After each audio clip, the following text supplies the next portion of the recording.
All right, good evening, ladies and gentlemen. Welcome to the March CROA board meeting. It's now 6:31. Let's have everybody here, and let's begin with the owner's comment period. I believe, Gary, you're the only person signed up, so please come up, identify yourself and your date, rank, serial number, and all that stuff. All right. Gary Hudspeth, 1471 Resolute Street in Spring Lake. A couple of comments, mostly questions that could be answered, but I like to do it in a public forum so everyone hears, you might say. In Spring Lake, the Comcast boxes have had some preliminary landscaping done around them. There are still flags in areas where the boxes have caved in, the dirt. So I guess I'm asking, after 2 months when Comcast is done, it's been 2 months now, what's the timeline for completing the caved-in areas around the boxes? I know landscaping may be delayed until, say, after the construction, but there are areas that could be fixed now. Is there a timeline on that? Gary, I don't have a timeline. I know I talked with it's going to be Steve. Part of my management report. I can answer it now. And if Steve would like to answer that now, we'll get that done. Okay. They're supposed to be done this week. I asked that very same question during our 2 o'clock meeting today, and I said I wasn't happy. I've been very disappointed with the response time for getting the restoration completed in these neighborhoods. You're right. It's been 2 months for Spring Lake, and I wanted to make sure that North Village is going to be completed as soon as possible. So they assured me that this week Spring Lake would be completed completely, 100%, and then North Village will be done by next Friday. Who's completing it in Spring Lake? Well, they started with Proscape, and Right. I think now that they have a different subcontractor that is working with their contractor with Knight to complete it. Okay. And that's another question that I asked them is, why are we not being consistent and moving quickly to get this restoration done? Because again, that's our leverage, is not approving the next village until we can see some results with the restoration of the existing village. Gary, I share your concerns because I'm in North Village, and for 2 weeks now I'm looking at bare the dirt around that stuff. But and I also want to remind everyone that Comcast could have come in and just gotten their easements and done this on their own. They did not have to do an agreement with us. So the agreement is in place for us to have some leverage to say, let's get this completed before we move into the next village. To follow up with that, to our advantage, those areas have been marked with an orange flag, but we've been looking at them for a long time, and you can see the dirt's caved in. By now, a couple of the orange flags have been lost by the landscape crews, so there are areas that will need to be relooked. It's not just that. I mentioned in January, this is a separate subject, the new Muse at the far western end of Resolute Street was sodded in January, but the irrigation sprinkler system was never operative. We had a David Weekley barbecue party there last Saturday, which was very nice, but you can see about a third of the grass is dead now. You can actually lift it up, the sod, because it never took effect. I hope that you will not accept this until David Weekley replaces that at their expense, because they did it improperly to begin with. Comment? Okay. We will not accept it. And Tressa, I met with them today. Okay. Tressa can have an update, I believe, during the management report also on that. Thank you very much. All right, thanks, Gary. Thank you, Gary. Thank you. All right, he's the only person signed up on the list to speak. Is there anybody else who'd like to speak to the board? Please. Oh, thank you. My name is Bill Stewart, and I just moved here a couple months ago. And what's your address, please? I'm sorry, your 744 Mulberry. All right, thank you. And I've got an item on the agenda later. There's a big tree that has grown, and the roots have gone in, and they've torn up the sidewalk. It's the sidewalk that runs from my courtyard around to the garage, which I understand by the bylaws that I'm responsible for. I'm not here to talk about that. I think that those roots are going to get killed, and I'm going to have to do that at my expense. But also outside, the roots have, just outside of my courtyard, the roots have destroyed the pool area, they've picked it up, and they've taken the pool equipment and they put it. It's about an angle like this now. And then the other issue is the roots have come into my courtyard and they're pushing little bricks up. So Is this tree? it's your tree or our tree. Our It's tree? a common tree. It's a common tree. Was it an easement tree? I don't know what it is. I don't understand a lot of what the No, it's not in front different of your- types of it's trees not- are. Is it in your yard or It's in the is it back. No, no. the sidewalk and the street? Between us, it's between a road that goes around. It's a Your alley? yeah, it's an alley. Okay, I'm not familiar with that. It's an alley. It's between the alley and my house, but it's a common tree. And again, the roots have gone under and they've picked up the sidewalk, and I'm going to take care of that. And I think on the agenda later tonight, there's a proposal to have the roots killed. And I'm saying, Okay. please approve it. First of all, and I figured this is, I figured I'd better come here and show that I have some interest in having those roots killed Okay. to get rid of them. But I would also say that the area that's in the courtyard that they pushed the bricks up, is it possible? I mean, at my expense, I guess I'll do it if I have to. But it seems to me that the roots have gone into the courtyard. They're encroaching upon the pool. They've pushed the bricks up. If I have to pay for it, of course, I'm going to have to. But it just seems to me as part of this, the association could possibly pay for part of that removal. I'll pull the bricks up. Get the roots out of there. I'll take the pool equipment out. Get the roots out from under it. That's all I'm asking. And I don't know. I saw on the agenda it's $1,000 to kill the roots. I don't know if that's enough. I don't have any idea. I know what it's going to cost me to pull the roots out from my backyard, my patio, and I know what it's going to cost me to pull the roots out from under the pool equipment. So anyway, I thought I'm here. I better tell you that I've got some interest in you approving this tonight, and if you can do any more than just kill the roots, that'd be great. Have you had a conversation with Teresa? Yes, Okay, good. yes. So we have I all didn't see contact Teresa. information. Okay, I didn't see her. Yes, she's actually come out and looked at it, and I think she can vouch for the fact that it's come into the courtyard, it's come into the sidewalk, and it's come into the pool equipment, and it's pushed it all up, right? All right. Well, Okay. So I didn't bring any pictures or anything like that. I assume that that's they'll take fine. Teresa's word Teresa's for aware it. of it. I'm sure she'll get back with Steve and we'll talk about that again. Okay. It'd be nice to see a little more done than just kill roots. Okay. And Okay. it's a root block. It's to try and stop them from growing anymore, but you can't it won't block those that are already grown onto the courtyard. Yeah. All right. Okay. Well, we can get a little But more we can talk information to on it. Bill. Yeah. Okay. Thank you. Thank you. Thank you. Welcome. Oh, thank you. It's great community. All right. Anybody else? All right. So Steve, has the meeting been properly noticed? Yes, it has. Okay, and do we have a quorum? Yes, you do. All right, then let's all stand for the Pledge of Allegiance, please. I pledge allegiance to the flag of the United States of America and to the republic for which it stands, one nation, under God, indivisible, with liberty and justice for all.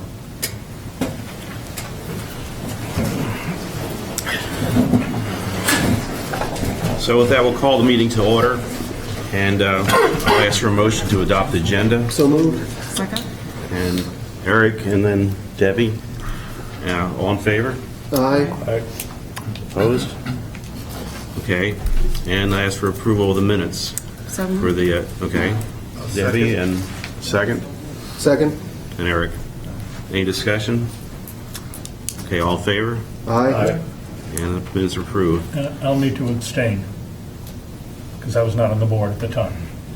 Well, okay. That's For the fine. record, That's fine. But you were at one of the meetings. I was there. Okay. All right. That was approval of all the minutes. Yeah. Correct. You had 2 cents. Yeah. All right. Committee reports. Looking for ARC? Good evening. The ARC committee update is pretty short. 88 applications were reviewed by the ARC last month, with only 4 declined. The top requests last month were landscape painting, fences, and for some reason doors. There are a lot of doors going on in the community. A reminder that the new paint books are done and complete. What they look like. Oh, nice. And it has a new palette with all the colors, of course, for each architecture, and then a page that you can find with all your choices of trims and shutters. And it even has a conversion chart at the end, so you can kind of match up what you have now to see what the new color is. And also a snazzy little porch page. A lot of people are like, what are my choices for my porch? So now you kind of can see what the pre-approved choices are. Anyway, if you have any questions about painting or your applications or any kind of improvements to your home, please come by Community Standards, and we have a team here. We can help you with it and take you on through. Thank you. Thanks, Suzanne. Thank you. All right, covenants is next. Hello again, everybody. In February, about 1,100 inspections and re-inspections were conducted of single-family homes. In addition, 35 resale inspections were conducted, and 127 completed ARC projects were reviewed as well. 71 emails were sent for minor items, and 95 first letters were sent for major items or multiple minor ones. At the February covenants hearing, the committee reviewed 20 properties, 5 resulting in imposed fines. The covenants topic of the month is commercial and recreational vehicles, pods, and dumpsters.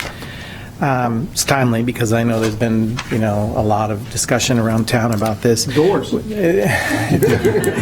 With March being spring break month and summer coming in a couple of months, we know that a lot of families are taking vacations. The Covenants Committee wants to remind residents of the parking restrictions listed in Exhibit C. It restricts mobile homes, boats, or trailers in places other than enclosed garage, except temporarily for a period not to exceed 4 hours for loading or unloading. This also may be a time when owners are taking their tax refunds and making improvements to their homes. When planning work, please keep in mind the following restrictions as well. Storage pods are limited to 4 hours for loading and unloading. If you will need to store items for a length of time, find a company that will pick up your pod and store it until you need the items back. Contractors are required to move their trailers and commercial vehicles from a residential unit by the end of each day. If a dumpster is required, it is limited to 21 days on site. They may not be stored on CDD or CROA property or on neighboring property without the property owner's written permission to the association.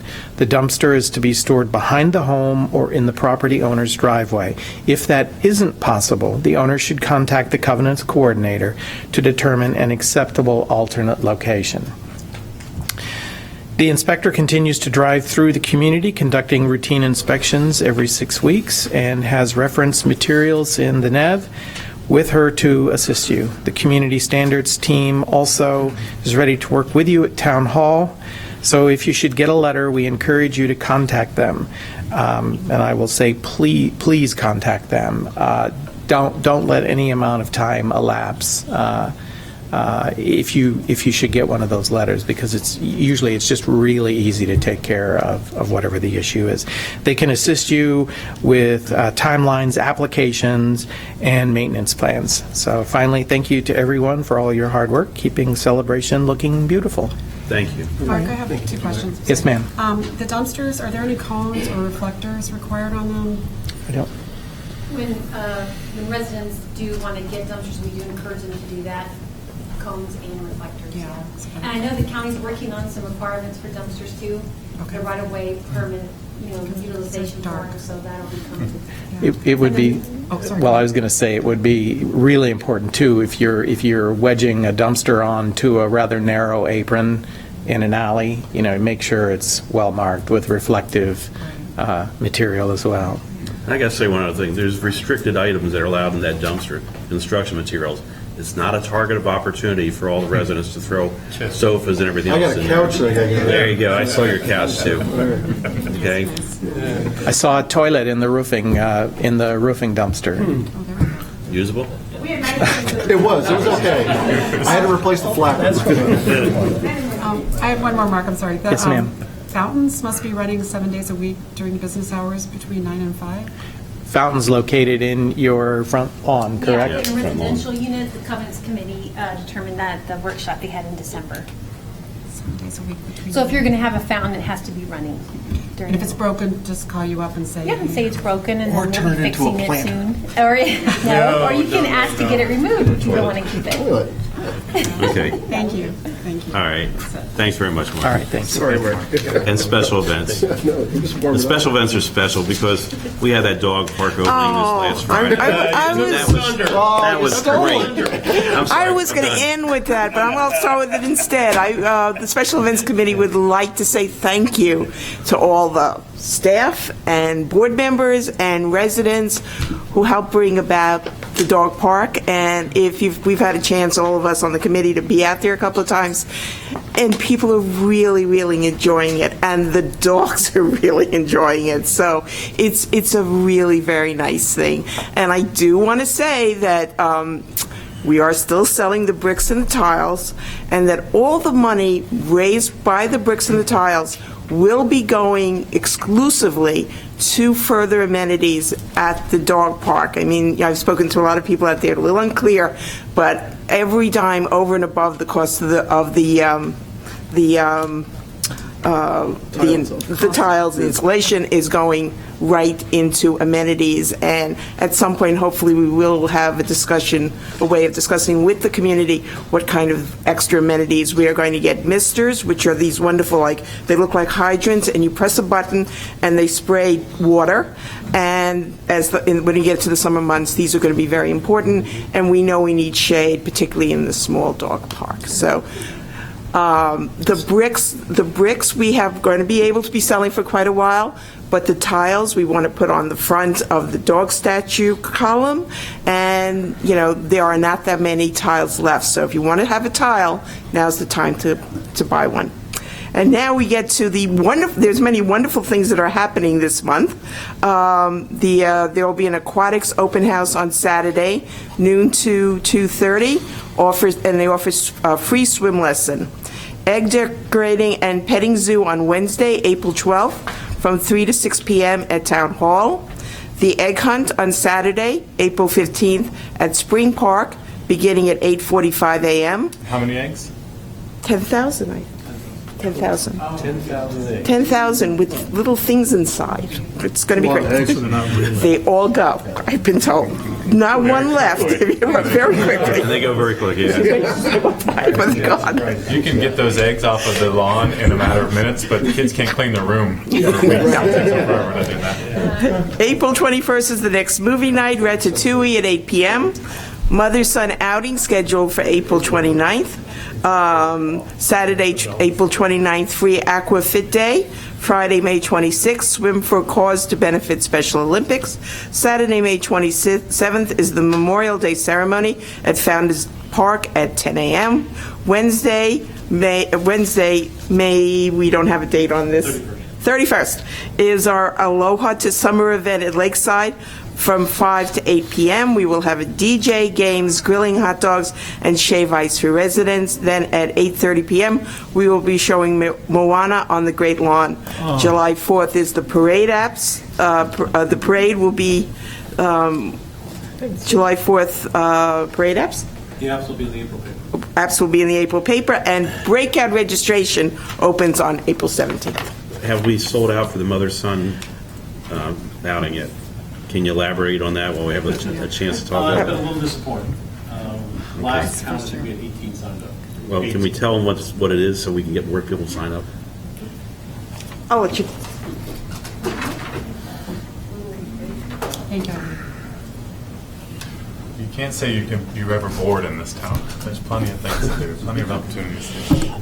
Our mother-son event, we're doing a a trip to the Florida Fire Frogs, the Class A of the Atlanta Braves down at Osceola County Stadium, providing bus transportation from here to the stadium. They get a game ticket, buffet, ballpark fare, everything from hot dogs, hamburgers, chicken fingers, that sort of thing. Well, so you didn't mention that the last time. So- Included in the ticket price. That'll get you to 18 right there. And everyone who goes actually gets a Fire Frogs hat as well. So. All right. Cool. I toured the stadium last week with Carlos, and the hat alone is $20 in the store, so it's well worth the value. And if you're a baseball fan, even if you're not a baseball fan, the moms can interact and talk while the kids play. And they have a nice patio area where they'll be able to, they're not just in a seat, they can move around, and so it should be a fun time. How many tickets are left?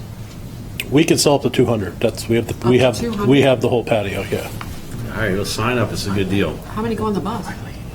Well, we can get 50 per bus, so it's As many as we need. as we need. So there you go. And it doesn't have to be just mom and son. I mean, we designed it as a mom and son event because they didn't have their own event, and father-daughters What's the did. date? But April 29th. 15? 29th. other parents going with them, right? Yeah. Grandparents. Yep. Yeah, we allow the same thing for the father-daughters. I think Gary has a question. If you did design it to be specifically mother-son, let us know in the next Friday Flash. Maybe you'll get more participation if you just say it's open. That's a good idea. You want to open it up? Y'all It's still designed to be a mother-son outing, but if the other folks want to come, they're more than welcome. Thank you. Good opportunity. Pardon me? There's like 5 Little League games that day. And a lot of the moms have been saying they don't want to go because of the Little League. Kids have a game. Oh, they already have a baseball game. Little League. Take that day. There's 5 Little League games that day. That day, change it. Change the date. Gotta set up something in advance. There's always so much going on. I know. All right, well, JR, thank you very much. Before we move on, I'd like to comment to Eileen. Thank you for all that you're doing and for that list of 20 items. That was absolutely awesome, so thank you. As a community, we're having a lot of fun with this. Yeah. Good. And the dog park, I know it's still a work in progress. I was there the other night, and I got locked out because dusk had happened. So it's working. So it's marvelous. It's absolutely marvelous. Few amenities to come, but it's marvelous. So thank you for all your work. All right, financial report. Okay, as of February 28th, we had $2.5 million in operating cash. Accounts receivable were $565,000, which is a decrease of $328,000 since the prior month. That's primarily due to people paying their assessments. Income was $404,000 and came in over budget by $52,000. You have all the details in your variance report. Working capital income was $25,000 year to date. We're over budget by $4,646, and expenses totaled $330,000 and came in under budget by $19,000. Our reserve fund cash at the end of February was $3.8 million almost, and capital improvement income year to date is $161,892. Any questions? Not bad at all. Can you comment on the variance on the recreation and maintenance, the increase of I $25,000? can. I Thank you. just have to I knew look. you could. Back here in the financial section. You have a variance report. For those of you at home, there's a variance report in the very front of your financial statements, and the recreation and facility maintenance are under budget primarily due to landscape is under budget for the month. So I think we had planned to do some things that just haven't happened yet. Thank you. You're welcome. All right, Steve, the management report. Yes, we'll start with Comcast. As I reported earlier in the meeting, Phase 3 of Spring Lake is being finalized now. The rest of the pipe installation is going in. Fiber splice, I believe, is completed at this time. The restoration, they have committed to me, Comcast has committed to me that it will be completed by this week. So Teresa's been working very closely with them. We'll walk through again and make sure it meets satisfaction, and hopefully we can sign off on Spring Lake having the restoration completed.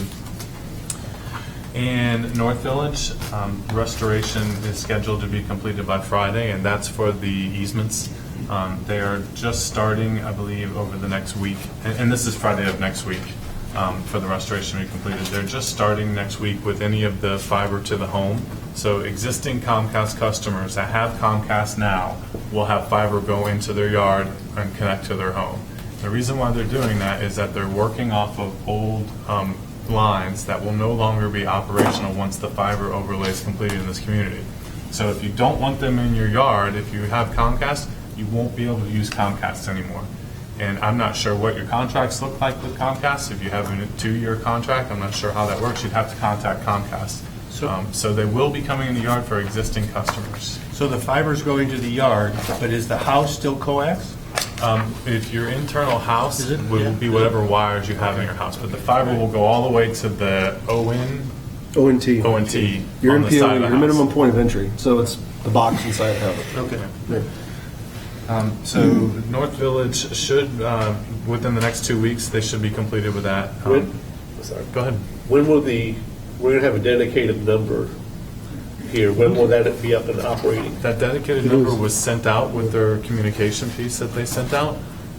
They sent out one piece to the existing customers, and they sent out another piece to residents that are not customers. The problem with their mailers, and we talked about this today, both pieces look very similar. And we all know when we get the Comcast or the AT&T mailers, the first thing we do is rip them up and throw them away. So I asked today that they have something more of a postcard, something more specific that says, especially to existing users, Comcast will be coming onto your yard over the next couple of weeks to install fiber to the house. Something more specific geared towards that message and not the big wow message of what the new product does. Yeah, because it did look like Georgetown. Yeah, and it looks like it just trying to sell you an additional service for Comcast. Now, existing residents need to know that their existing service will work on fiber lines, so they do not need to upgrade. But they're probably going to upsell you when they put the fiber to your home, because now it opens up all these different opportunities for new products. So they will be contacting you to try and get you to buy the new product. But hopefully they can get that information. This was a request done by me. They don't always meet all my requests, but I did ask for them to do that today. Locates are going to take place next week for Celebration Village and West Village, and all 5 of their easement permits have been approved by the Development District. The Development District has been granted consent by Comcast to paint all the boxes that they're going to be putting in Celebration Green to help hide them a little bit more so that they're not standing out as much. And that would be Spring Lake's boxes also. It will be all the existing boxes within Celebration that they have. So let me just make sure I say this correctly. Comcast has given the Development District consent to do this. Now I think it's going to be up to the Development District on how they want to work through those logistics and get that done. I was at the last Development District meeting when they were like miles apart on that. So it evidently got fixed right after that. Well, they But the CDD also said, if you allow us to paint those that color, we will take over filling in the shrubs around them. And I believe that may start up in Northville. Yeah, and they're going to do landscape buffering in certain areas where they have a little bit more control, but a lot of the easements that are on near people's property that they're responsible for maintaining, it just doesn't make sense for them to put landscape buffering there for them to now have to maintain that too. So I think they're just strategically looking where it's best fit, and we're working with them. The bigger boxes, those types of things, will definitely be pushing for landscape buffering, but it's hard for us to tell them to do that on easements where homeowners will be responsible for it. No, but you heard that CDD has agreed to put the buffering in. Yeah, for those areas. For Comcast. Okay. If they allow them to paint them green. Okay. And I assume that's the agreement they reached after that meeting was over, because it was fairly contentious in the meeting. Okay. So Steve, if they're painting the Comcast new installation Celebration Green, what will become of the other non-Comcast units? That's a great question. That are not Celebration Green? Let me go through that real fast, because in my alley, they've already painted the Comcast box and also the Smart City box. Smart City box. Yeah, and there's it looks great. It was also addressed that they were going to talk with Smart City, see if they could paint make all sure their they- boxes up through as they bring them in for every alleyway as it's done. You guys are very good. And You also, answered my question. contact AT&T because AT&T has some boxes around also. Yes. So all consistent Celebration Green boxes now. That- Right. I think that's the plan right now. The last conversation I had with Brian Smith, that they were going to go in and paint those. Paul pointed out, I believe, in one of the conversations that some of the existing Smart City boxes don't look very good.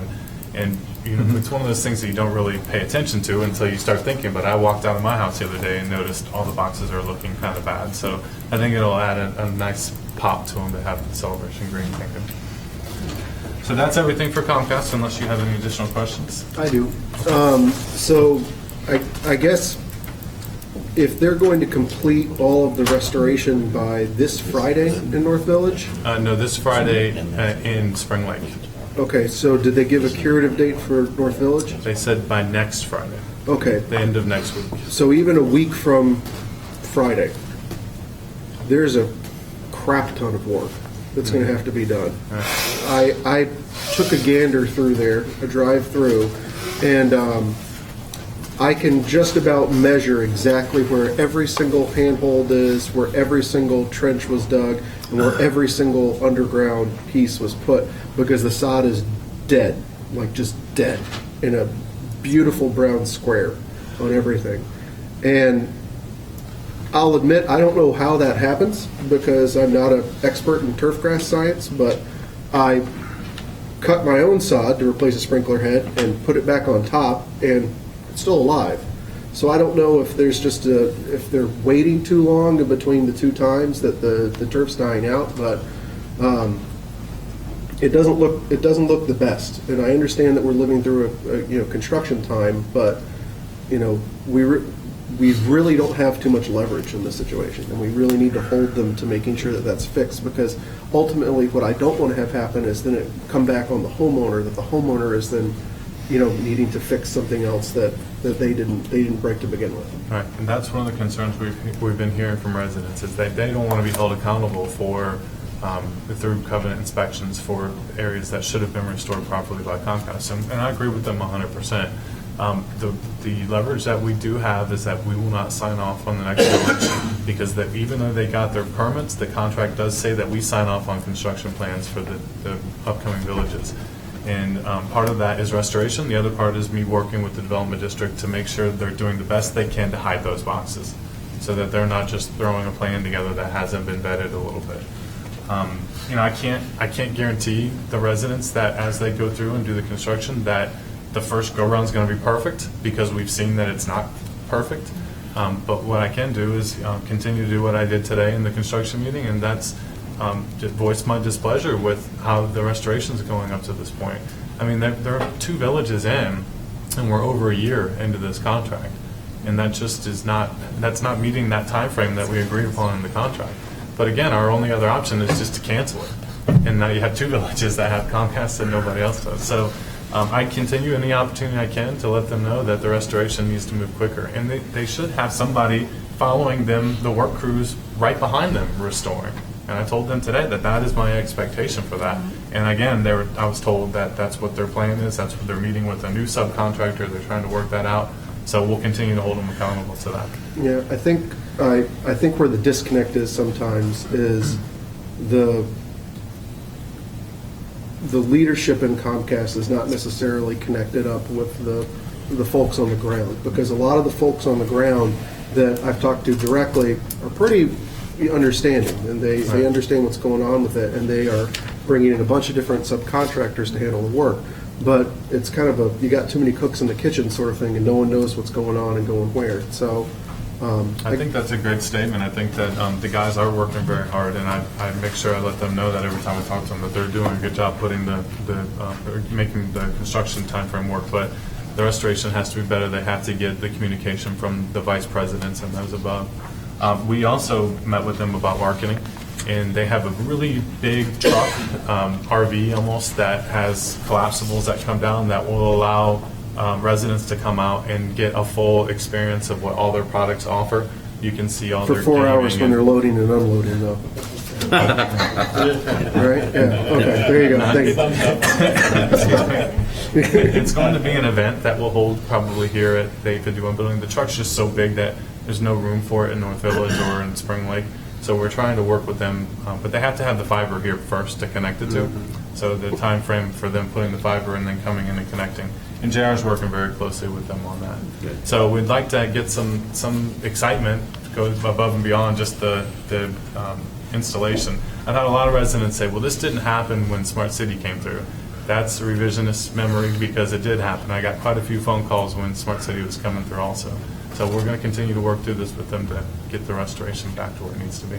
If we could tie that Comcast display with a Food Truck Friday, unless Comcast is going to have food furnished for us. That's what I've been telling them. You'll get a lot more people to come out to see it if you do it with another event and not just a standalone Comcast event. Do we have any dates with, sorry, Jay, do we have any dates on the courtesy accounts coming online? We have one courtesy account for cable that's already installed at Spring Lake, and there's 4 TVs there. One of the TVs has Comcast. I'm getting a quote. Actually, I have a quote from them. I just haven't had a chance to fully look through it for what it would cost to do the other 3. They started to put their first courtesy internet account in at the dog park, and the coding was not correct in their system. They had it coded for residential, and we need a static IP address for the cameras and for the gates. So they're working through getting all that adjusted. And it does say that it's supposed to be a blast account in our contract. The pricing between the blast account, which is a residential account, and what we need for that static IP, it's not that much different. So I told them, we need to get that modified so that we can.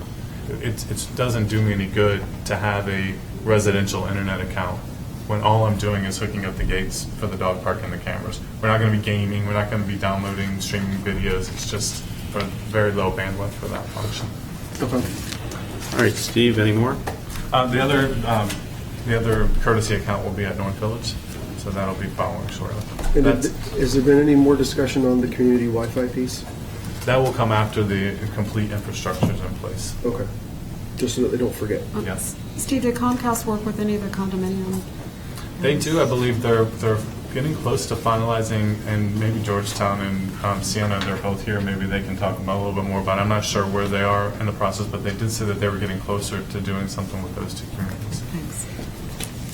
The athletic fields over on the Civic Corridor, I have a meeting with our engineer and with the county tomorrow afternoon to talk about what they're going to allow for design standards for that roadway.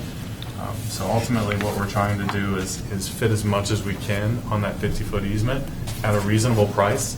And just to give you a better understanding, if we try and jam the entire road onto the 50-foot easement that we have that we're allowed to build on, it'll cost us about $800,000 to build the road. We'll have to put all the stormwater pipes underneath the road. We'll have to build a retention wall. There's a lot more expense that comes along with that. If we can build a road that's very similar to the road that's already out there, you'll have the same look and feel, and it's about $500,000.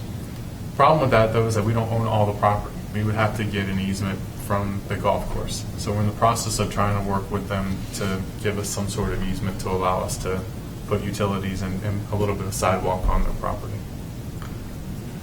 Okay. All right. Questions?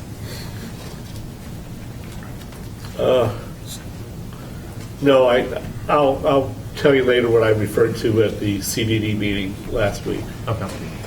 All right, Steve, anything else? One more. We have 2 more items real quick. We have the county street and parking. This past week, there was a petition that went out to all the residents. It's Right. posted on our website, so people can go on there and identify that. There's also a cell service push notification that went out, and it went out in the Friday Flash. We'll continue to put it in the Friday Flash, and it's living up there on the website. I know it's been shared on Facebook over and over again. So we want to encourage residents to go on there, read what's happening and what the county is proposing for parking, and sign that petition, because losing the parking here in town will be detrimental. Now, I can give you an update. I spoke with the deputy county manager last week, and it is under her belief that this development district, the CDD, has the final say on parking on the road, and she believes that there's a document that shows that she's going to send me with the identification of where it gives them the authority. I have not seen it yet. And I sent her another email this week to ask her, just a reminder to send that over. So I think that's going to go a long way to help us. And if I can get that, I'll make sure I share that with the development district and with the rest of the board. Yeah, I was contacted by a resident who tried to make a meeting with our county commissioner, and she wasn't available to meet till June. So please keep signing the petition and spread that to all your friends and neighbors. It's very serious. Thanks.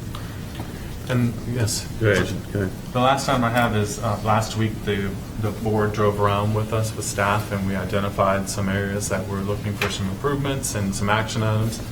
Next meeting, we'll have it back in the management report with just some of the action that we're taking to get some of those things rectified. And then I got some additional items that I missed in my initial recap that I'll be adding to that.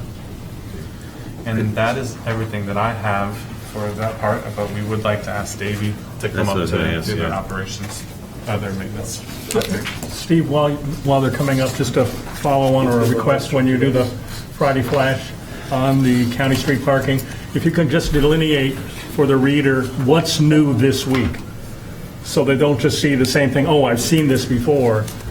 If there's something new, here's what's new this week, and then here's the rest of the story. I'm reluctant to tell about in the Friday Flash about what the Deputy County Manager said, because I don't want to deter people from signing it. Because I did tell the Deputy County Manager, we are going to continue to push with signatures for this, because they need to hear the voice of the residents. Right. Some things you don't want to say until you have it in hand. Right. But just whatever's new in that week. Okay.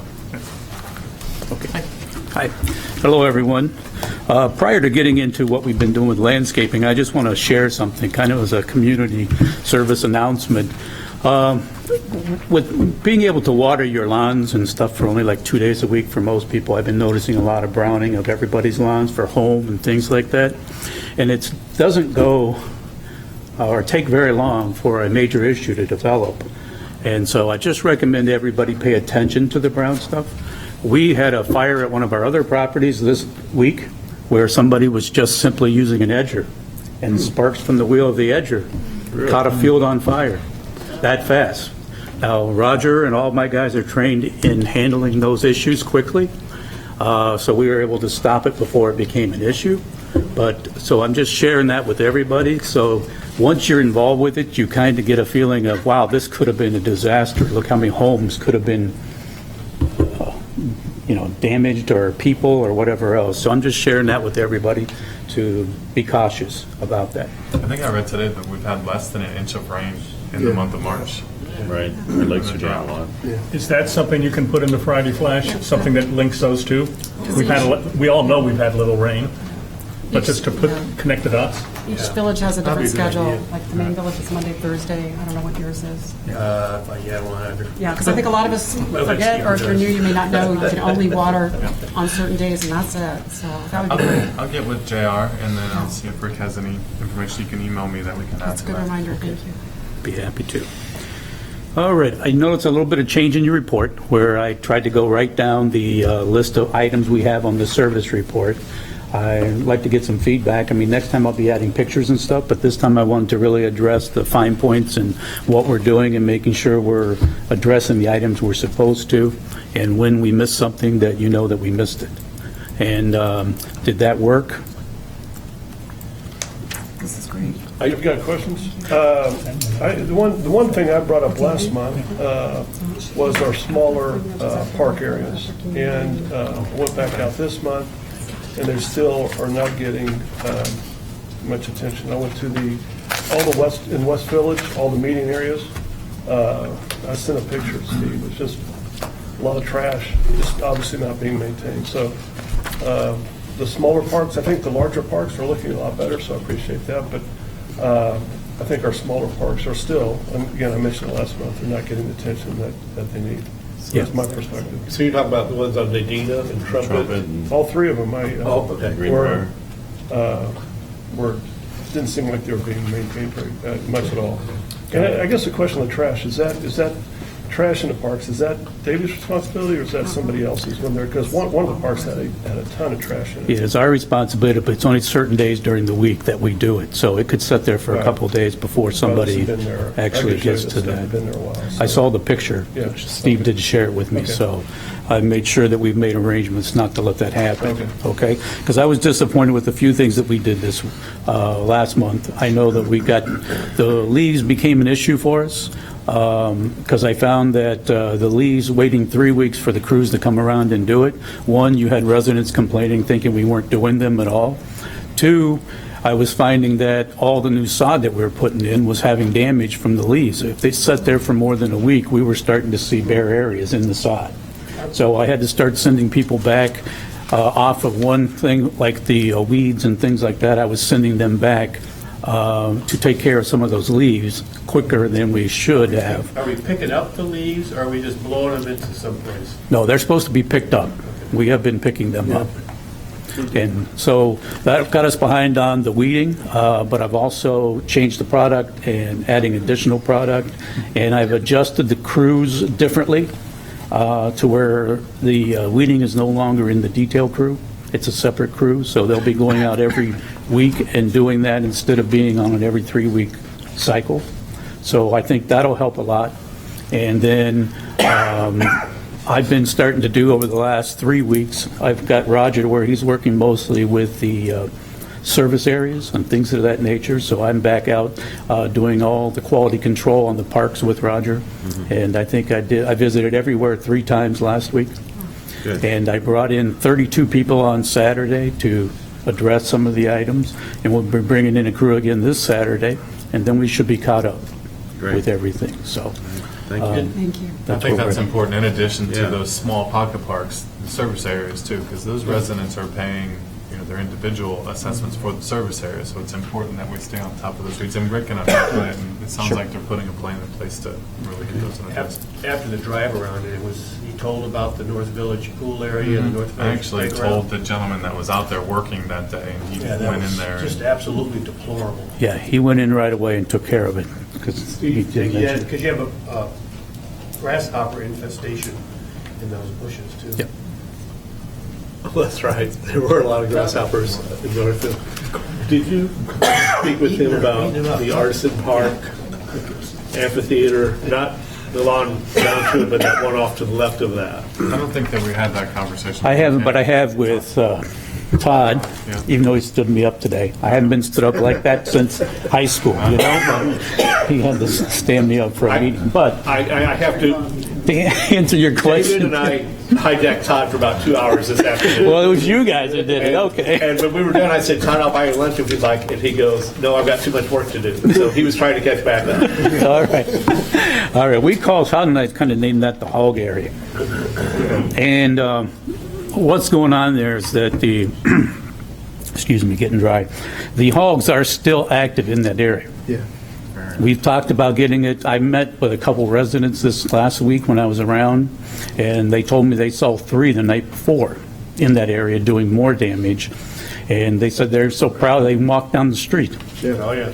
Well, I can tell you, I've seen residents feeding the hogs before. I've seen them out on the Artisan Boardwalk throwing a whole That's cake not good. over the side for the hogs to eat. So it's important to understand that those are very dangerous animals, and you should not be feeding them because they may look cute, but they'll charge and they have big husk and they can impale you and hurt you really bad. So. Yeah, and so Todd and I have talked about what to do with that, but first of all, we have to make sure they're gone from that immediate area. No, this is the amphitheater area. The amphitheater, yes. That's not far side. There's a lot of weeds Yeah. and such is what we saw. Right. Okay. Because that's all it is, because they just keep going in there tearing I've it never up. seen, I've seen the wild boar on other parts of Artisan, but I've never seen them over there before. Oh, yeah. Yeah, big time they've been there. Cool. You know what time of day? In the evening. So we're in the process of cutting down those dead pine trees that are in there, and then working with Todd on getting a plan to go back. But as I say, until the hogs are gone, they just, for the first time, got into the new Bermuda turf too, which really concerned me. So we've got to try to get rid of them, and so The other thing that we've talked about a little bit briefly before was two things. One was that there was hard pan under the Bermuda mostly, so we have moved up the aeration and the overdressing of those areas to the next 3 weeks instead of September, so we'll have that done. And then, and just the mulching. The mulching, we're going to start with the townhomes, getting those done, and then if we don't have time to get to the parks with all of our people, we'll do just exactly like we did last time. We'll bring in some people to help us get all that kind of stuff done, because our guys are going to be doing the aeration and the overdressing and everything else at the same time, so if we have to, we'll bring in other people. Sounds like you're going to be busy. We are very busy right now. That's good. I have seen so much improvement in the last 5 months. 5 months ago, I was very disappointed. I know nothing about horticulture. I've told you, I know that green is good and brown is bad, and flowers are bright and they make things look nice. but I have seen the community just brighten up so much over the time. I appreciate all these meetings you come into and the way you've fulfilled what should have been done in the past to come forward. Okay. Appreciate it. Oh, and the other thing that I was getting ready to say, then I'll get off here, is that we talked about those pots with the lights on them over at Artisan Park. Just so you know, I did meet with their landscape committee and made some recommendations, so I'm giving them bids and proposals to do that, and see if they take it, if they make any changes. They promise they'll go through the, get the right approvals and things of that nature, but they are going to be doing something with those, so I just wanted to let you know that they're doing those. But I just want to let you know I met with them. In addition to doing some of their other improvements, they're looking for me to help do that, so we'll get it taken care of. And it'll be June when that happens. They've already said they don't want to plant when it's a dry season, so they're going to wait until the rains come in June. I saw in an email. Correct. And Rich, if you could introduce the gentleman behind you. It's Roger. Roger, I'm sorry. I'm so bad with names. Roger's the guy that does all the work. He was gone for 2 weeks this month. I was doing it all. He went for training once, and then he had a family emergency for a week. In all fairness, Susan's the one that does all the work. Yeah, that's true, too. That evens it out. Right? Here, Susan, let me pay you. Well, Rick and Roger, thank you very much for your report. Good job. Thank you. And I always have to chime in here, but that's why I said my good stuff. But it's good news, and I will say that Roger, I saw you actually out in front of my house with another crew that were raking up the leaves right in front of the park that literally my neighbor's landscaper had just blown into the park. So I think it's important that residents understand that if you're not taking care of your own property and you're not maintaining it, you need to pay attention to the service vendors that you're using, because I see a lot of landscapers in the community that will take the leaves from the park and blow them into the common area or blow them into area or the storm sewer. And you think that that doesn't matter, it just goes away, someone takes care of it. But at the end of the day, you're paying for that because it's going to cost us time with Davey. It's going to cost the CDD to come in and clean out that drain. So if you see your landscapers not doing that, and there are a select few that I see out there that are shoveling up the leaves and that sort of thing, but the majority aren't. And so just pay attention a little bit. It'll make everyone's life a little bit easier. Eric, I appreciate it. I didn't want to really seem like I was complaining, but that is an issue that we deal with, and so I appreciate it. Thank you. All right, thank you. Okay, thanks, everybody. Thank you. Okay. All right, let's move on to the action items then. Tab 1 is Sienna Condominium Association mediation settlement update. Good evening. Hello. How you doing? I guess I'll start with landscaping. Landscaping plans have been approved. We did a second walk with Albert, which was the last portion was the dishes, the locations, and try to cover them up some. They approved some and denied some locations, which the board has some questions on because since they're in the back of the building and they're asking us to move them slightly here and there, left or right, lower them, which may affect the signal. But I did talk to Suzanne and asked if I could move forward with the rest of the landscaping plan. So we've already put it out to bid. We're waiting on proposals for that. The buildings as far as 1, 4, 12, and 34, which are the 4 white buildings, the biggest issue we've had on those is because, and I got brung emails from vendors, Matt Weiss, another vendor that at the same time said no, they wouldn't do it. We were asking just to take out the beads and replace them with plastic bead and restucco them. They want to do the whole building in a sense. I do have a vendor that's doing it now. He's starting tomorrow on building 34. The time frame he's given me so far, but I did talk to him again today. Before I talked to him today, just give you this time frame. It would be 2 to 3 weeks for each building, except for the 2 center buildings, which are across from the clubhouse. Those would be about 4 to 5 because they're larger and more work. I did ask him today if he could get an additional crew so we could start 34 and building 1 simultaneously, so finish them off in 2 to 3 weeks. And that way it would put us maybe another 2 months to finish the 4 buildings. I think that's where I'm at. And then as far as painting, Matt is already our painter, and we're just waiting for the buildings to be done so that those 4 buildings can be painted. Those are the last 4 buildings to be painted. All right. Susanna, would you like to address any of the issues that he's mentioned? Well, the building, getting someone to do the stucco is news to me, so I wasn't aware that you had found someone to do that. I know that Right, I have trouble at the last Sienna was looking for some contractors. I gave him one. I think I passed on some information from another condo yesterday. I know that Matt Weiss is set up for painting. The satellite dishes, if there are some issues, I think that if we're going to work them out, we have to communicate and figure out which ones Sienna's opposed to and try to come up with a compromise. Also, figure out where all the possible locations are on the dishes so that we can determine what are the approvable ones and work from there. Some of the satellite dishes at Sienna are simply, they're so tall. I mean, they're way up there. They're very visible. A lot of them are outside resident windows, directly outside.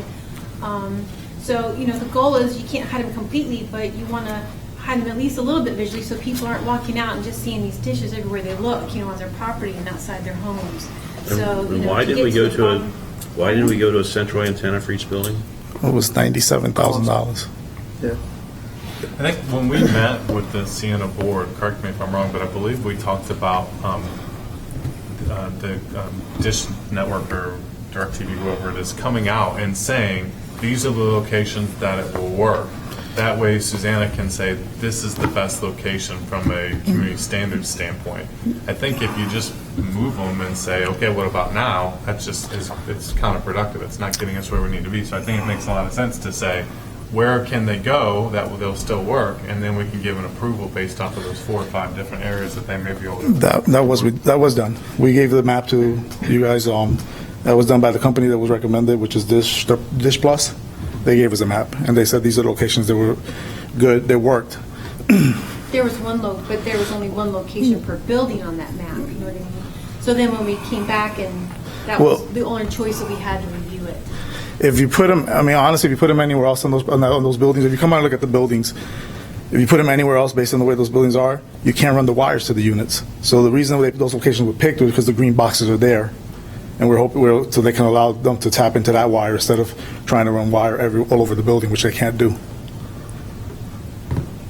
Well, I've seen from the most recent reports when we came back with some comments that I think a couple new places were picked. So, like they got moved maybe from on the mediums and the parking at all? Okay. And so I think maybe it would be good to get some evaluation on, does the signal get affected if they are lowered, if they're moved? Are we going to do any screening of these things? Pardon me? Is there going to be any screening of these Landscape dishes? screening is Well, yeah, but proposed. They did submit a plan for landscape. They've got some of those satellite dishes that are 12 foot off the ground. You're not going to be able to screen those. Right, so that's why the concern is there a way to lower those, somehow incorporate them? Because what's happened is that there's a bed of shrubs, and then they put the satellite dish inside there, of course, and they lift the dish up above the shrub line. So, what you'd like to see is that you make some room for the dish, bring it down a little bit lower so that, the landscape is screened a little bit better for residents. Mm-hmm. Yeah, it seems to me that, in Georgetown, it seems like they're a lot better screened in Georgetown, and that there's lower. I don't recall any 10-foot systems. I think the tallest one we got is about 6 feet tops. Antenna. Still, I go around Georgetown. What's different between Georgetown? We have a lot of trees. The way the buildings are facing. On building 1, for instance, The location that we're thinking, which I don't think that one doesn't even have a location for it, because there's really no place to put it but in front of the building, where we'll be facing the lake, and that would be an issue. Everything we try to do is on the back of the buildings, where they're not seen from the main streets, as much. You may see them through a easement that's in between the buildings or something like that, but you don't see them driving on Sienna Palm that much unless you're standing and walking and actually looking for it.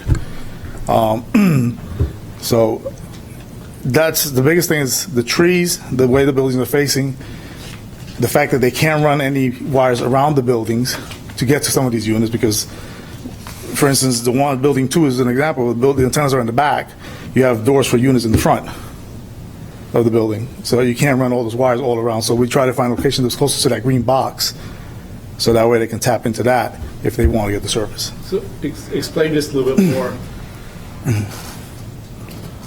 And let's just take building number 2 for an example.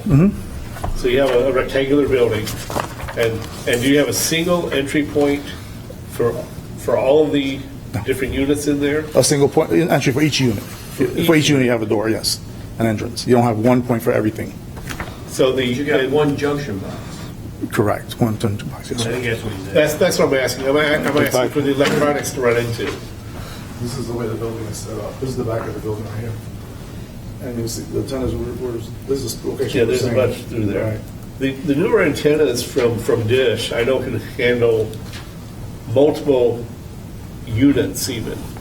Now, I don't know if that's a possibility, or even the cost, or I think if you go out to Dish and you say, and again, this might have to be done through individuals or whatever, and they say, our condo association said we can no longer have this antenna there, it's on common property, and we have no other place to keep us. If you want to keep our service, we're going to have to consolidate these 4 dishes into one dish. One pole, you mean? One pole with the dish on it. And then you just run that into that central box, and you run it out. And Eric, I checked with Eric a moment ago. He said, yeah, they can't handle more than just one service, because all they're doing is they're receiving the multiple satellite bandwidth down, and then as it comes in, it's your tuner that actually selects that portion of the bandwidth you want. Am I saying that correctly, pretty much? Close. Replace tuner with a demodulator, and you're good to go. Okay, you heard that. Doesn't matter. I think so. I'll be honest. I could care less about the satellite dishes, about where we're at with putting them. I think the concern that I have is that I've been sitting here on the board for a while hearing about satellite dishes for years, and we still don't know which ones we have a dispute with. Like, I know that we went back and forth with you guys on which dishes we had concerns with, but we didn't hear any feedback on, okay, well, what's the alternate proposal? Like, let's meet in the middle or figure out, what can we do here? And I haven't heard that yet. And I think that's kind of a trend that's continued on a lot of pieces. Things like landscaping, with pieces that we were told were going to be mulched months ago and weren't. We're going out to bid for a landscaper. We've heard that for months and nothing's happened.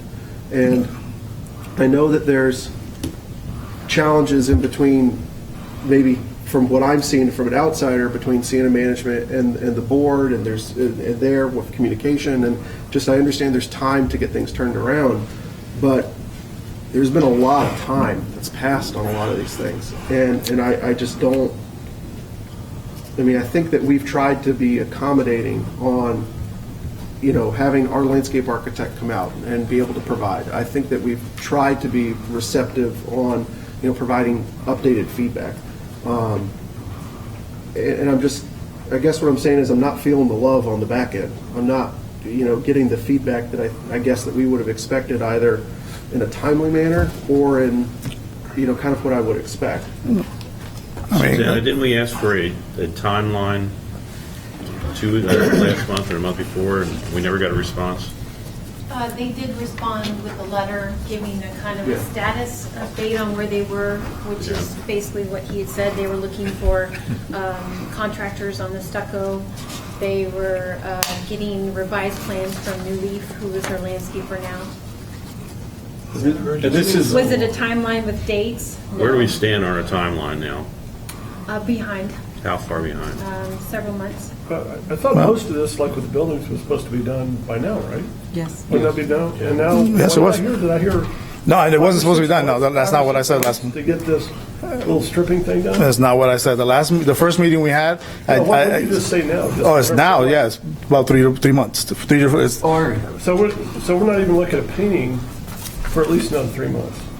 I'm not saying that because once we do 2 buildings, then we paint them right away. If I lived in Siena, I would be livid. I'd be so happy living there. I mean, there's a lot of circumstances that I guess nobody's taking into account. But we walked when you guys when we had the first meeting, we walked with CROA. Then we had a second walkthrough, and Albert wasn't able to make it. Then we had a third walkthrough with Albert, which was recently. At that point is when they sent us back saying it was approved. And at that point, that same day I got it, I asked her if we can move on and give it to New Leaf to give us a proposal. So that's where we're at on that. I mean, the fact that we had to do several walkthroughs because once Albert couldn't be there for one of them, and we had to do another one because of the dish portion of the landscaping, is not something that we can control. But that wasn't so. That was to cover the dishes. I get that landscaping. part, but I guess the only correction that I would say to that is that it wasn't the first meeting in my mind. Susanna, when did we start mediation with Siena?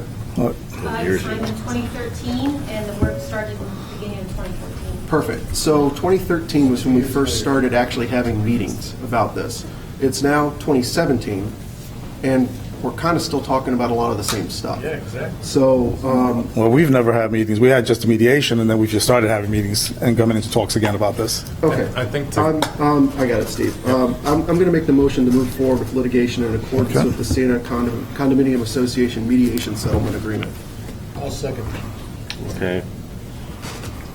So Eric's got a motion on the board. Tim's got a second. Any discussion? Susanna, what was the recommendation from the attorney? The letter that you sent today? The recommendation today wasn't on that. It was on a records request that we received. And the attorney opinion was that this was of a legal nature, and so that we would not be granting the records request on all the correspondence. All right. No further. We got discussion, right? Yep. Yeah, that's what I just answered that. Well, I mean, I've never been one big for, the whole litigation thing. We spend a lot of money. I'm not sure what we get out of it, but we got a serious problem here. And it's a bigger issue. It's a bigger issue than just, the landscaping thing. To me, it's one of 3 things. It's either not enough money, it's either the management, or it's the board. And I look at what happened in Georgetown. Georgetown changed all 3 of those things. And I've seen huge improvement because they got somebody that headed the board that said, we're going to have a world-class community here, place. We're going to look better than the golf course. So that's the kind of vision you need from a board. They went to self-management, and I believe they spent some extra money. And now Georgetown's 99%. Everybody I talk to is very proud of living there.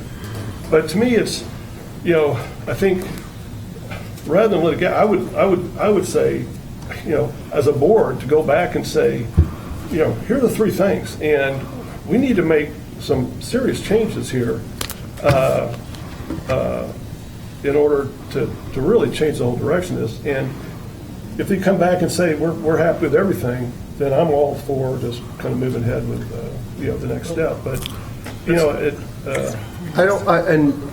I understand that I made the motion for litigation, and I think that my challenge that I have is that I don't see any good coming out of it, perfectly honest.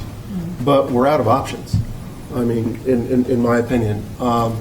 We've had the meetings with their board. We've discussed these things to try to figure this out. And this has dragged on for a while now. And all this is going to do, and I know this, is stuff's going to stop. And we're going to have to now figure out, and it's going to be a mess. But I don't know.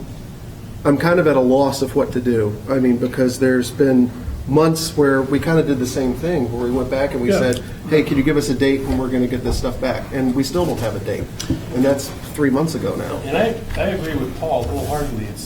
There's an issue somewhere there. It's the management of the condos, it's the board, or whatever it is, but we've gotten a lot of lip service, but no results, I think it's the word I'm looking for. And I don't think that's going to stop. I really don't think that's going to stop until we really decide to make a stand. I mean, I just don't, I mean, I made the motion at the February meeting, January, I don't remember when it was, when we went to send the letter, to ask about that. And I thought we were pretty clear, and I don't want to say we were jerks with it, but we said, look, here's the deal. We want dates. We're not happy with what's going on. And if you don't do that, then we're going to move forward in accordance with the mediation agreement that's already on. And I think that's kind of where we're at now, at least in my opinion. I guess all I'm saying is maybe is to give the board a week to come back to us with. But we did that already. No, just give us a week, and if they don't, I would say if we don't hear anything in a week and they think everything's fine, but we did then that. we go ahead and move ahead. We did that with the letter 2 weeks ago. I mean, and we got, again, more lip service. I see we have two members of the board here. Are you with the master board or A, B, or C? And how long have you two been board members on the master board? I'm sorry? 8 or 9 years. 8 or 9 years? Okay. And have you had the same management company, or has there been a change? Here, we had a change about 2007. So it's been 7 years with the same management company, and do you want to address what you feel the problem is? Or what I feel the problem is.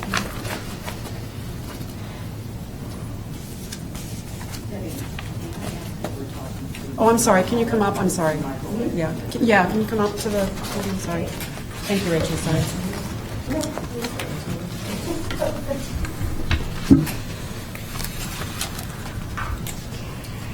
The way I look at it, we have. Can you give your name and address? Oh, yes. Where I live? Your name and your address. Okay. Name is Sharon Hansel, and I actually live in Artisan Park. I have 3 properties in Siena. Just recently moved to Artisan Park. 1319 Artisan Avenue East. Okay. I've been on the board a long time, and we have some very special problems that I don't think Georgetown has or some of the other condos have. We have 19.5 acres of landscape property, very difficult to keep it, to landscape all the properties according to what CROA wants us to do. There has been difficulty in communications. I always think, well, we're on the right track now. We'll take landscaping. We're on the right track now, and all of a sudden there's a backstep. It's been very frustrating. I don't know. I thought we had solved some problems, and I think we're out. We have solved the landscaping problem because we are out to bid. We have plans okayed. That took a while. It took a long while.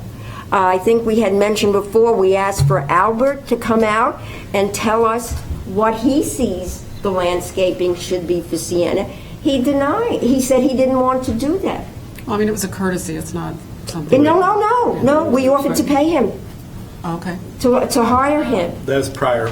That was prior. That's prior. Well, I'm just giving you background. I mean, she asked me what the problem. I was trying to fill in her in. Oh, yeah. Okay.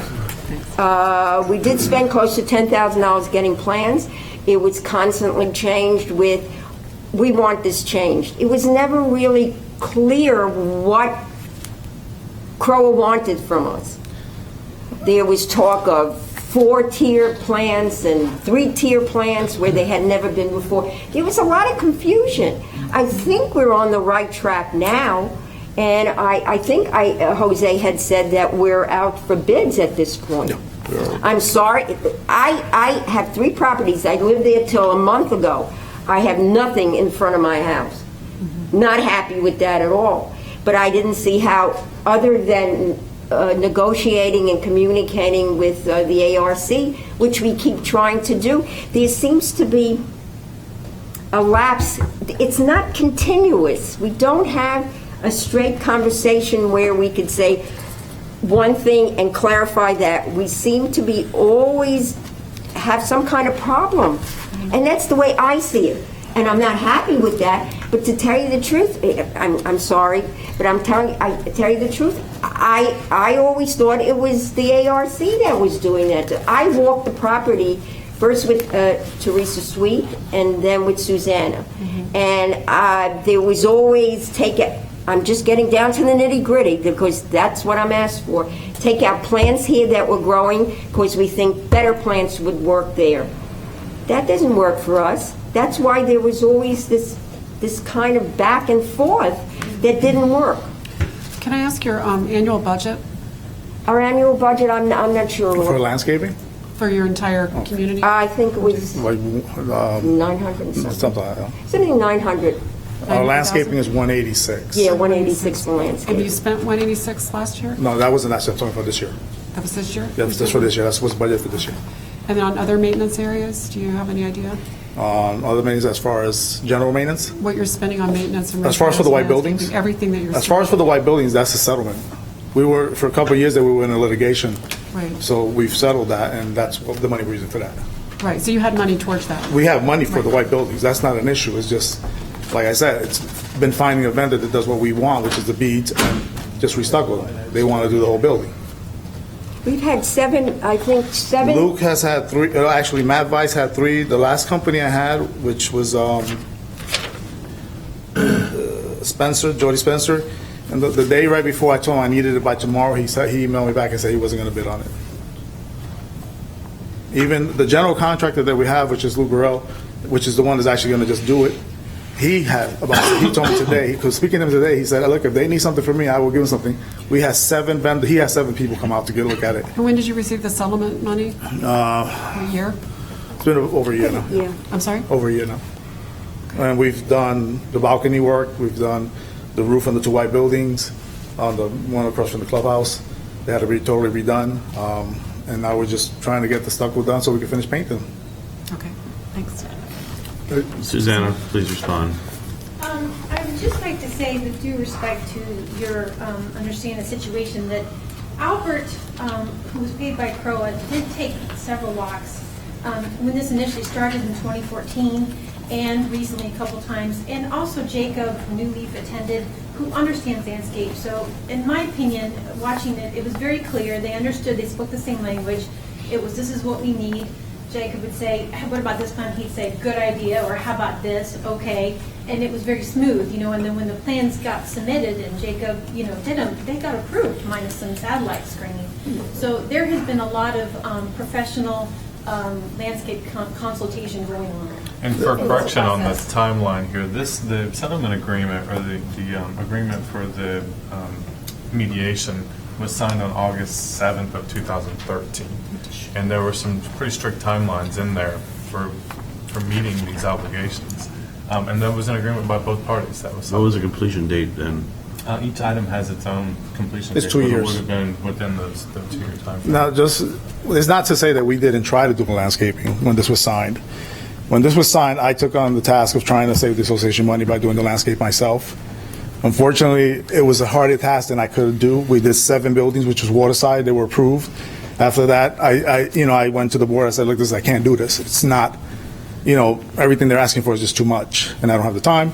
At that point, we had one of our board presidents from Condo B, Mr. Robert LaFlemme. He took over. He did, I think, building 41, 42, I want to say, and the clubhouse. Those were approved. But even in those issues, when I did the 7, we did go back and forth a little bit on some changes here and there, so that took a little bit of time to get those 7 approved. Even Mr. LaFlemme at that time, he said, you know what, I can't do it either. It's too much. It's too time consuming. It's too much work. At that point is when the board did the signed the agreement with New Leaf to do the plans.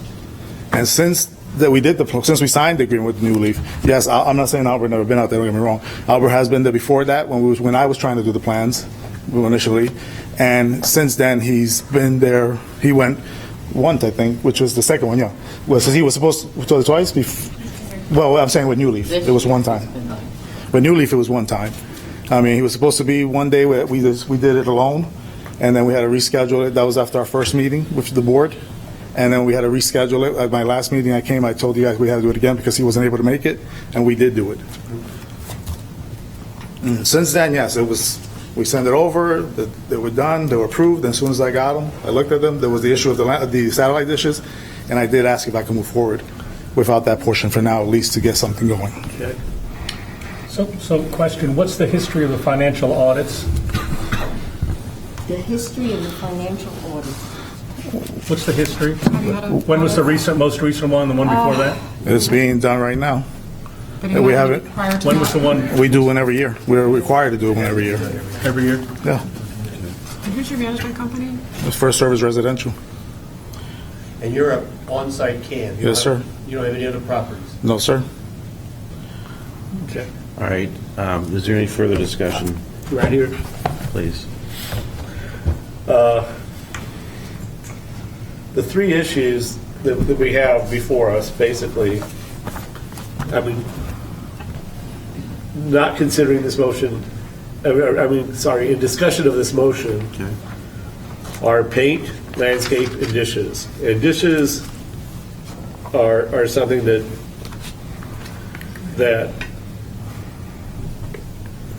if everything else was going on plan, I would say that works for me so far, because we can address those over time and be very specific about what we want and have it get done.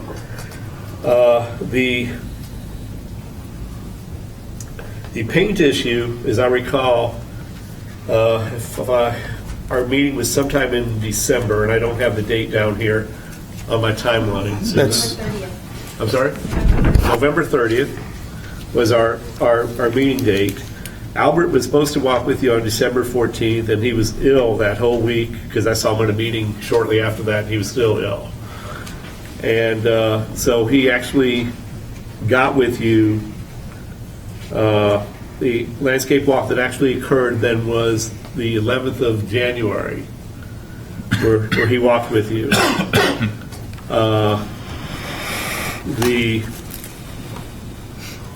Then I've got on here all phases, and again, I believe that's where you said there was some things that he wanted and you guys talked about, and then all phases of your plans were approved then on the 3rd of February. Do we have any disputes so far? No, so far no. Okay. And without getting out my calendar, we're towards the end of the month. Is this the 29th. 9th? I'm sorry, I've had too many meetings this last week.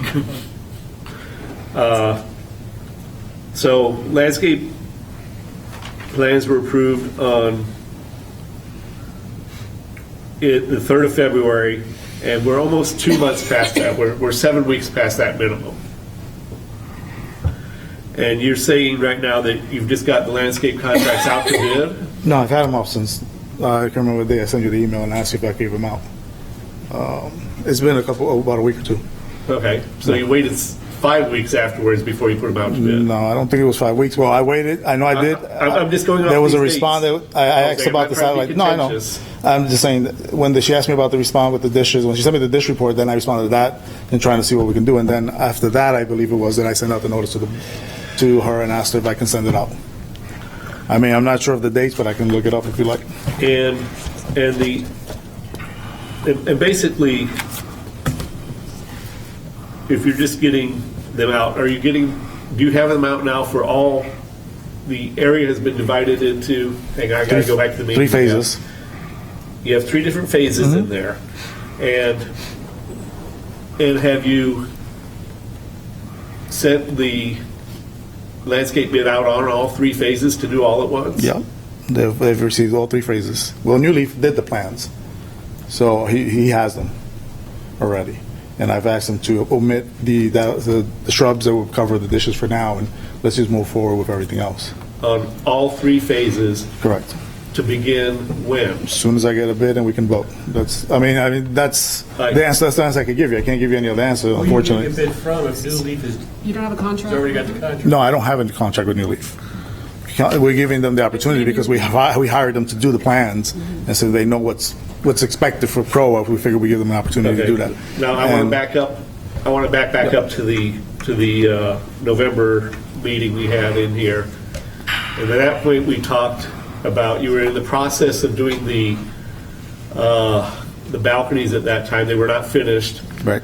And then I remember the scaffolding being moved from one balcony set to the next. Correct. And all the balconies were finished. They've been are finished now. Correct. They have been finished for a while. Yes. And the area I hear you talk about is the actual corner beads. Correct. In the stucco that has rust on it. Correct. Is not all dented up or anything. It's just a rusting problem. Correct.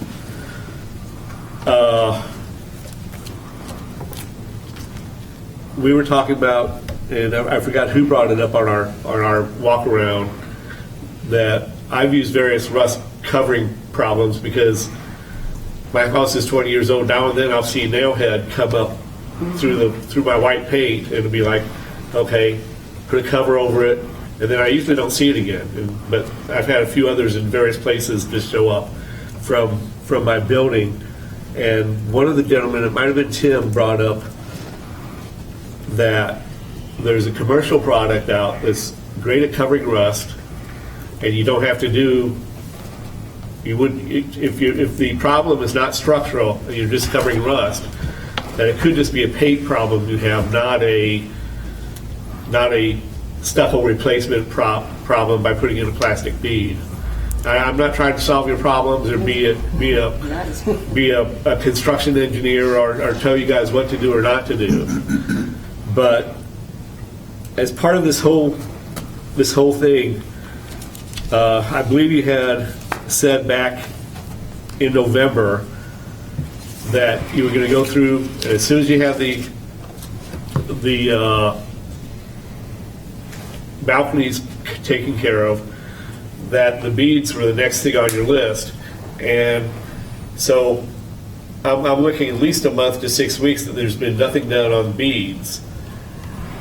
That I've looked for proposals. We've had seven companies. Seven who Matt Weiss has had 3 companies. My general contractor has had 7, and the last company that I tried to get a proposal from. And when did you send that out for proposal, I guess? March 13. My general contractor has been working on it since the last meeting, and the last one that I tried to get, March 13 was the last one I tried to get. February 7 was Matt Weiss.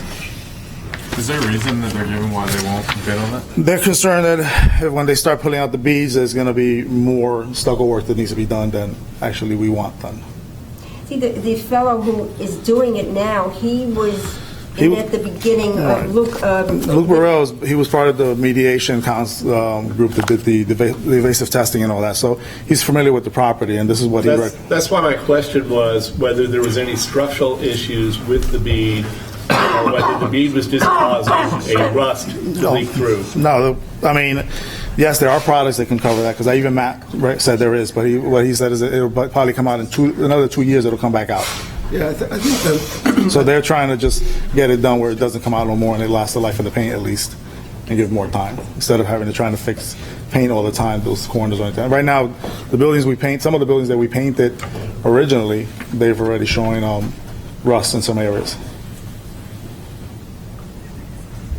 And that we used resilient paint on the property, which uses a sealant as well, and it's already coming through. Give me one more second here, if I may. Yes.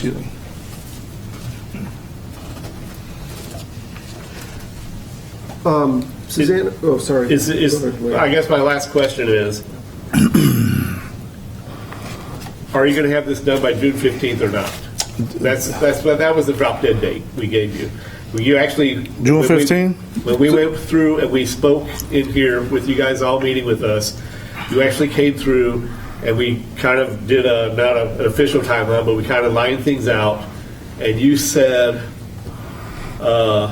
we talked about going out to about the middle part of May, and the board was in the meeting with Georgetown the month before, or the few weeks before that they had with Georgetown, had another engagement that evening.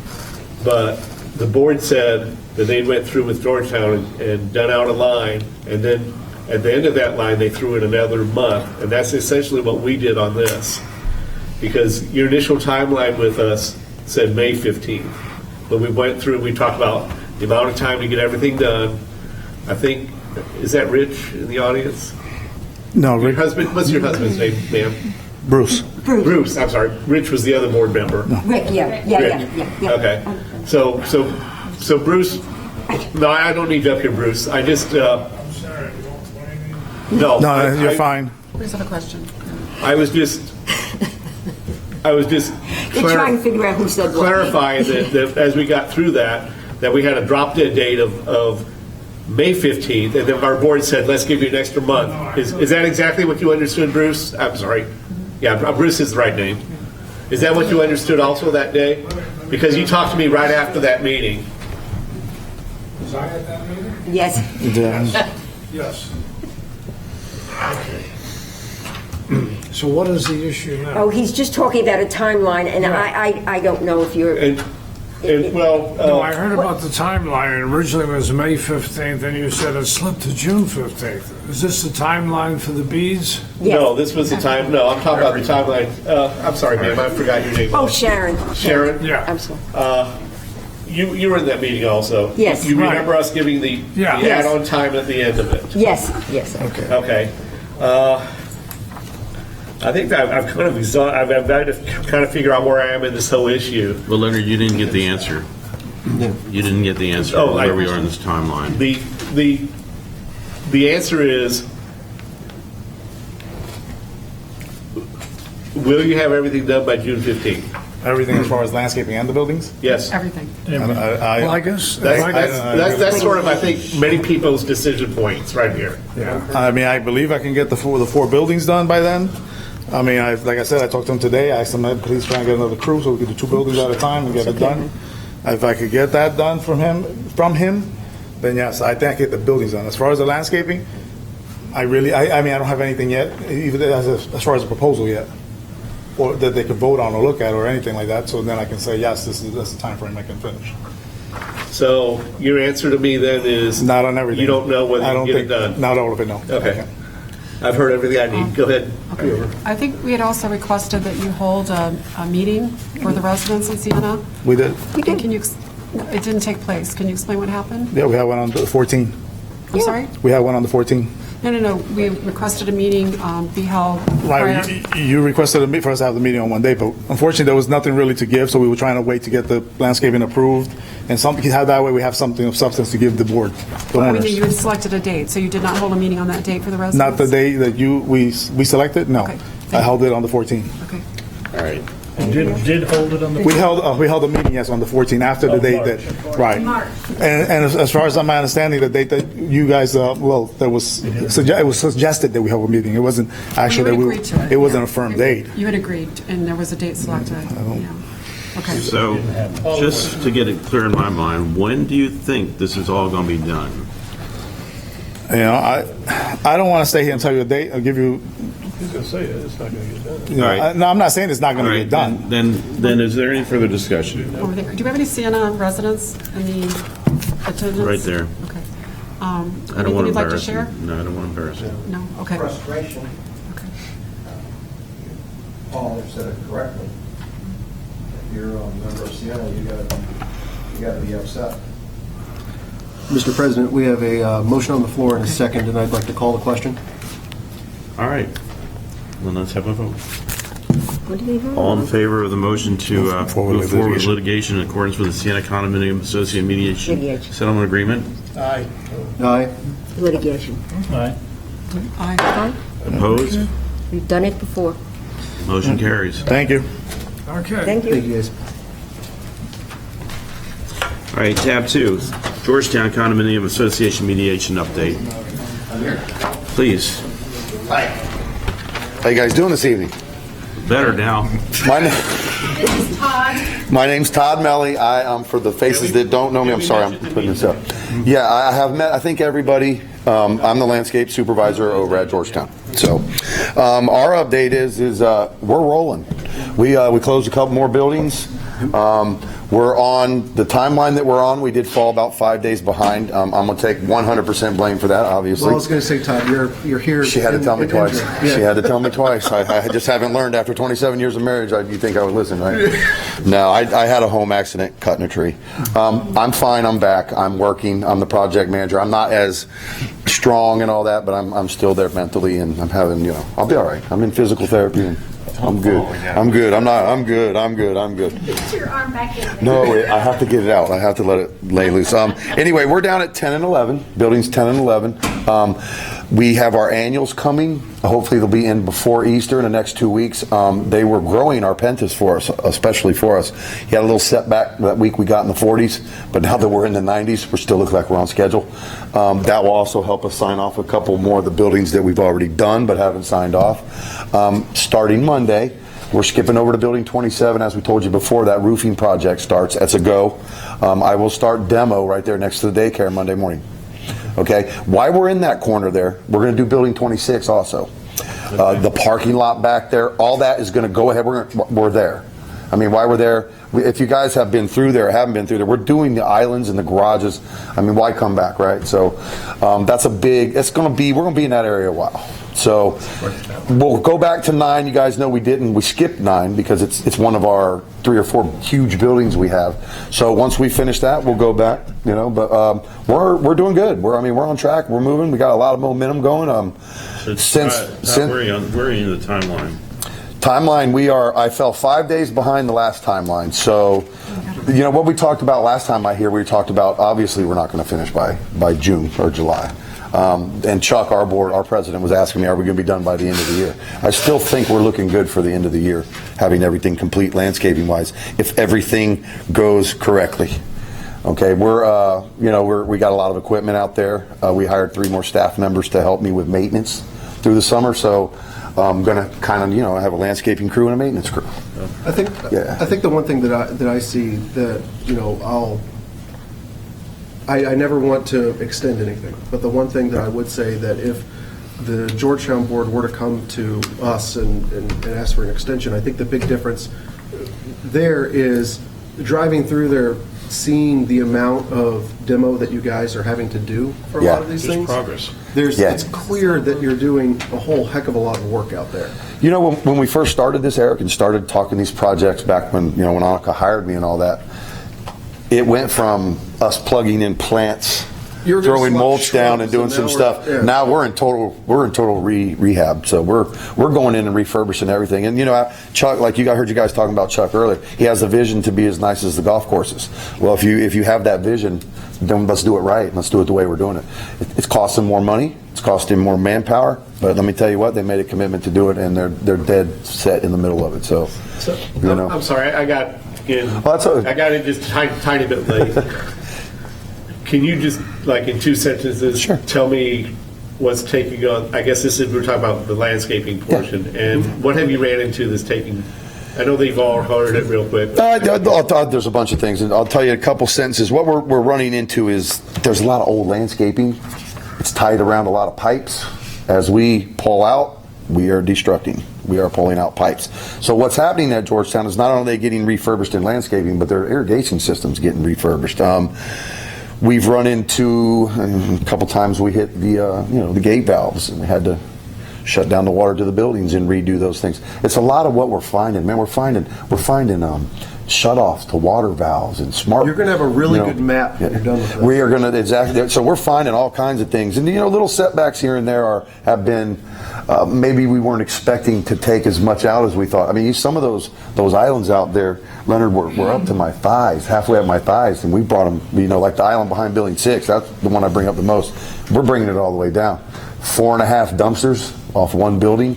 We're only assuming that we're going to go into each building with 1 dumpster, and then we're 4.5 dumpsters later. We're not expecting that. We didn't expect me to fall out of a tree and have rotator cuff surgery. That's the only reason we fell off our timeline now, which is only about 4 or 5 days. Is a good compliment to my staff. So, we're just rolling. Since we've really been teamed up with you guys and working with Albert and Susanna, it's helping me, because I'm the one that's in charge of the landscaping. And now we're kind of clicking now that we're rolling with you guys, and I know what you want, and it's a lot more understandable for me and easier for me to go out there and implement everything. I wanted to hear that because I have to be able to differentiate in my mind if we're going to litigate against one because they're going past basically the same June 15th deadline. Right. Versus the other. Well, why? I think it's very obvious if you go between the two places. No, that's why there's progress in one, and there's stagnancy in the other. No, Yeah, Leonard, I can't speak for what happened before I've been there. I've been a full-time employee there since October of last year, and I know since I've walked on that property, it's night and day where we've been. You see a lot of improvement. That there's positives and negatives to the internal. We've run across both of them, but I tell you what, it's been a lot more positives than negatives. So, I see a lot of momentum myself. Annika sees a lot of momentum. Chuck and the board members see a lot of momentum, and you guys are seeing a lot of momentum. So I just want to keep going what we're doing. I just want to keep rolling, keep moving. Little setbacks here and there. I don't sweat stuff like that. You got to kind of know that's going to happen here and there. And you know what, man? You work through them, and instead of whining and crying about what, oh God, we say, okay, how we fix it? Can we go fix it? I think the only comment that I would have in relation to Georgetown, if you could just relay back to your board, is that if, like you said, the likelihood of hitting that June date is not going to happen. So just make sure that they do come back for a formal request. Yes. This is me speaking. Exactly. Eric, Chuck has mentioned he doesn't want to do. We don't want to give in to that. Right. Okay, that's why we don't want to come in here and say, oh, realistically, look, as the manager out there knowing it, I know. We all probably know, but I'm not giving into that. I'm not going to let my people think that we're going to do that. We're going to go for that goal when we get to that June 15th date. I'm pretty sure he's going to ask, for the extension. Sure. I mean, let's say, but we don't want to just say. I'd like to see it in the May meeting then, right? Knowing that you're not going to make it. I would also like to see something like this. Now, Susanna just made this up for us about what we've done and what should have been done here. Okay. If you could do it, some kind of a timeline like that. They have a beautiful Gantt chart that's a lot more inclusive. Leonard already did one. Jack, can I make a suggestion on this? I think the biggest difference here, and they do have a great Gantt chart that shows these milestones, the scope of the work has increased. And in the update from Susanna here, they added parking areas and renovation, which has added a large amount of work, and they're removing trees that were not required to remove but were approved as part of the project. So while they're moving along still, some of their stuff, some of those milestones that you see on the Gantt charts are going to be pushed out a little bit. So it makes a lot of sense that they go back and they rework that Gantt chart because of the increased scope to say this is the amount of time that it's going to take to complete additional. Well, the Gantt chart didn't seem to have everything that's been completed through it, unless I missed it when I read it. I saw the chart too. What's done, but I didn't see any follow. I'll let Chuck know. Chuck's the one that made the chart. I'll let him know. Where it comes down. I was just looking for something where this was our timeline, and you have certain critical points in any phase of construction, and to get past that critical point, you can't go and do these next set of things. You know what a critical point is. Absolutely. So I just want to see it and where you guys are in it. I would appreciate that kind of update every month to our board. Okay, I will definitely relay that information. Yeah, no problem. Thank you for the communication. That's key. Yeah, no problem. Annika says she's sorry for not being here tonight. She had a family member fly in town that she had to pick up from the airport, and I don't mind coming. I had planned on while we're working on this. It's no big deal to come in here and talk to you guys. For me to come up here and talk is pretty easy because I'm in the dead heart of it. I mean, Todd, thank you for your enthusiasm. Appreciate it very much. No, I love it. Just so you guys know, it's what I do. So it's cool. I've heard a lot of great comments from residents there. I appreciate all the help. Annika, appreciate all the help. Chuck, like I said, since we've been working together, it's really just we're getting momentum rolling. It's like a freight train that we're not about to slow down. So good teamwork. Thank you. All right. We'll see about putting you first on the agenda for next month. Yes. Either that or full of beer and steak. Hey, thanks you guys. We'll see you guys later. All right. All right. Since we're on tab 3, that's the discuss the March porch and yard sale and set a date for the fall porch and yard sale. I move to set a date. All right, let's set the date then. Set that date. What's the date? You made a motion. Well, let's discuss it. What we got? the option, originally we had, so the issue is whether or not we have a second one, and then if we do have a second one, set the date, right? Yes, correct. So I can give you a quick update on the March, and then we can talk about whether you want to move to October. We had a total of 128 people registered, and I believe that includes booths here at Town Hall and individual homeowners that registered. We had expenses of, for the sheriff detail, about $600, and then the copies of the maps, there was minimal expense of only about $6 for those copies. Our big expense, though, is staff time. It's between Friday and Saturday. It's about 50 hours of staff time. So if we don't include the staff time, it was about a $914 net. If we do include the staff time, it's about a $900 loss, I believe, altogether. Did we do these yard sales was it always meant to be a profit, though, or was it more of a courtesy to the residents? I think that's probably the biggest intention, is a courtesy, because you can't have individual yard sales throughout the year. Well, I think the issue is not really cost, at least to me, it was more the issue of community impact. Exactly. I think you saw Jerry, Jerry's comments in the paper. He said that, the yard sales scare him to death, because that's when people will come out and kind of look at potential sites and whatever. So it's more of that, more of the safety issue, the impact on the community, and then what Jerry said in terms of concern about outsiders that might be looking to commit crimes. I would agree. I think that's what we get the most feedback. I didn't see a lot of feedback this year from residents. In the past, I've heard a lot about not being happy with the traffic, not being happy with the amount of people that are here. They feel like people are scoping out houses for possible crimes in the future. We did have bathrooms in Town Hall were trashed. We had staff continuously cleaning them, and we used a lot of paper products in there based on the amount of people that were in there. So those were the biggest concerns that we had this year. Do we do people come from outside the community and try to set up? Do we have a way to make sure that the people that are selling stuff are residents, and people don't look at this as this, hey, it's a free flea market, I can set up and sell my garbage? I'd like to ask JR to come up. I think that we have a mix. We do have a lot of residents that come over and set up, and I believe that we have folks that are setting up here at Town Hall. If they're setting up at Town Hall, they're only residents. Stay here. We only allow condo owners or apartments. Do you check IDs or whatever to make sure that whoever has the table is a resident? Well, I mean, no, we don't check them that day. I mean, they pre-register, so we know who's coming in. Oh, okay. So unless you're pre-registered, you can't set up a right. Yeah. I think tables are numbered. They're assigned. We have people here who, when they get here, will check in, tell you where you're supposed to be. Isn't it a $10 fee too, or something? It's a $10 fee to be here. $10 per table here, maximum of 2. Or if you want to be on the map, it's $10. People aren't going to set up in front of people's houses. So well, see, we've heard, and we directed the sheriffs to try to help us this year too. And Jerry was aware. But we hear that people come in and up by North Village, where you turn in, they'll come in from out of town, or non-residents will come in and just kind of set up on a street corner or on the grass median and try to sell stuff. Okay. Yeah, I have a problem with that. And a lot of non-resident usage of the building and the restrooms. Can we, is that for the police? Can we monitor that? Make sure that people have, show their resident ID if they're out selling that, doing that? I mean, that becomes a staff issue as far as, driving around and make sure not everybody who's selling, even if they are a resident, didn't necessarily pay or register, so. I don't mind paying and register. I just want to make sure that we don't have people outside the community looking at this as being, hey, this is a great flea market opportunity for me. That to me brings in a lot of the. It's no longer community element. It's no longer a community element. I agree with Paul, because I see that in North Village, and I guarantee going along the outside of Georgetown and all that it's just filled. Well, it becomes an enforcement issue. The question is how I we bought deal some with nice watches though over there. Well, they're sitting on CDD property. If we can get the CDD to have jury go check it for us, that's fine.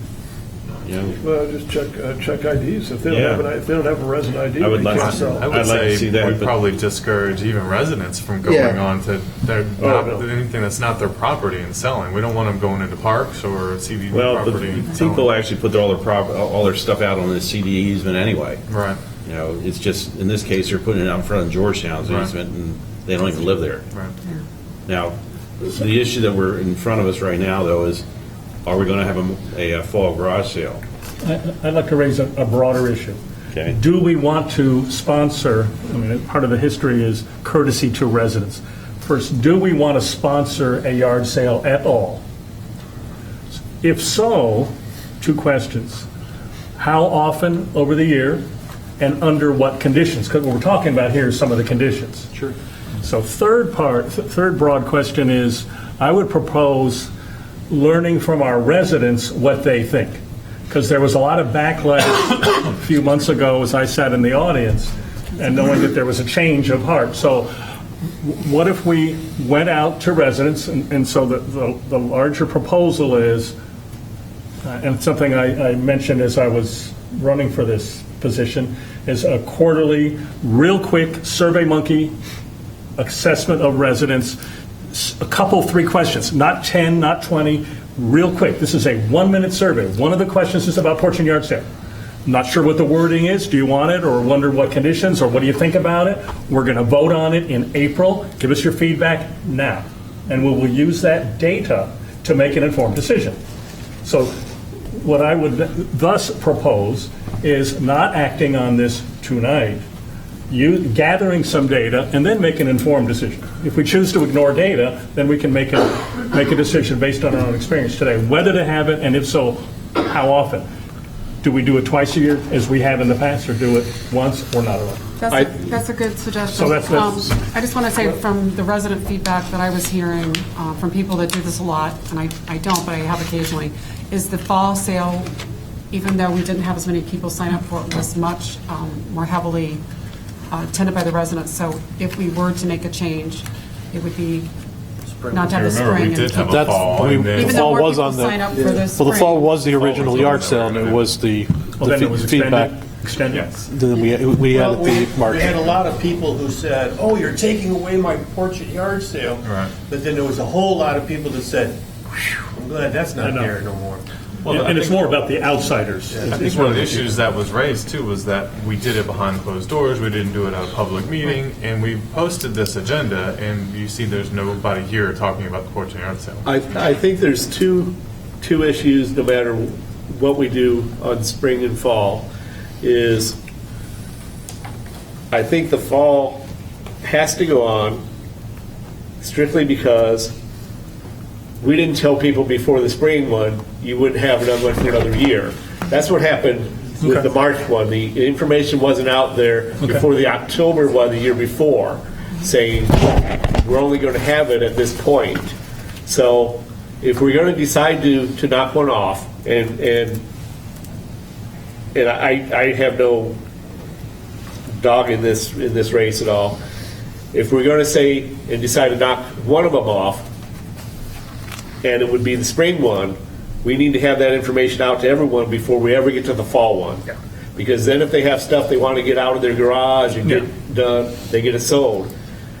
If we're talking about getting rid of the one in March, I'm sorry, if we're talking about getting rid of the fall one, then we have to go through this year and have the fall and spring, but have everyone know before our spring one, a few months beforehand, that there is no fall one. In other words, that gives people time to get stuff out.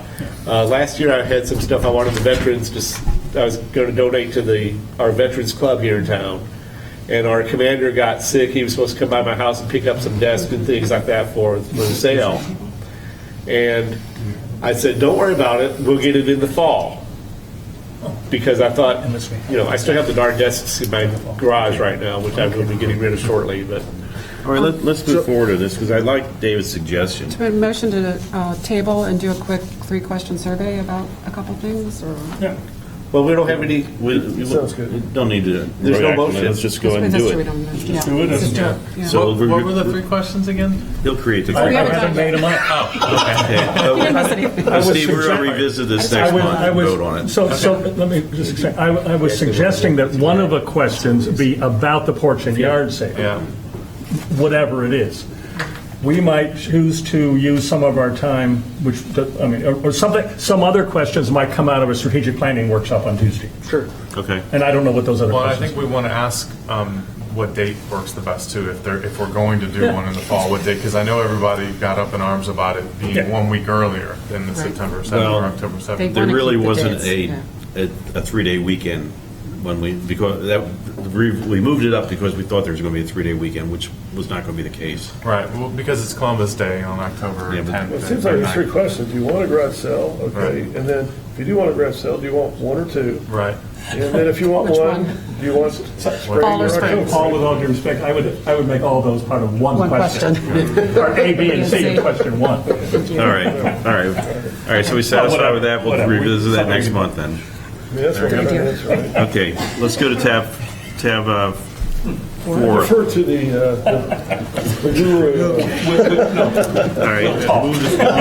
Motion to approve the appointment of Vanessa, Adam, and Lori Moyer. So we get everybody to speak in I'll here. come down. All right, tab 4 is a motion to approve the Recreation Committee resolution and appointment of members Vanessa Winter, Adam Parrish, and Dory Moyer. So moved. Second.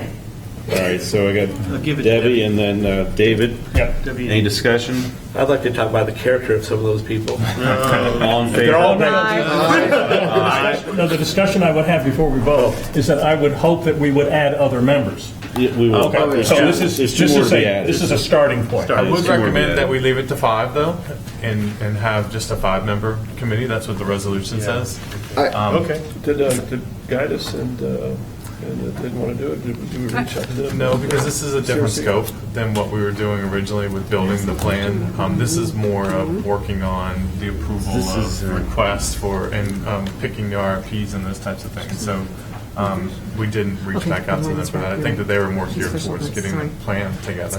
And just for this too, just because you're not necessarily sitting on that doesn't mean that you can't go to the meeting. Correct? Oh, absolutely. These meetings are open to the public and they're noticed. So. And I'll tell you, the first meeting is to really start looking at the usage agreement with the school, and I've already pulled out some of the highlights and some of the recommendations that we want to make, but we'll get that finalized and get that out. Okay, and Steve, can you just, I may have missed it, when the meetings are, so people can...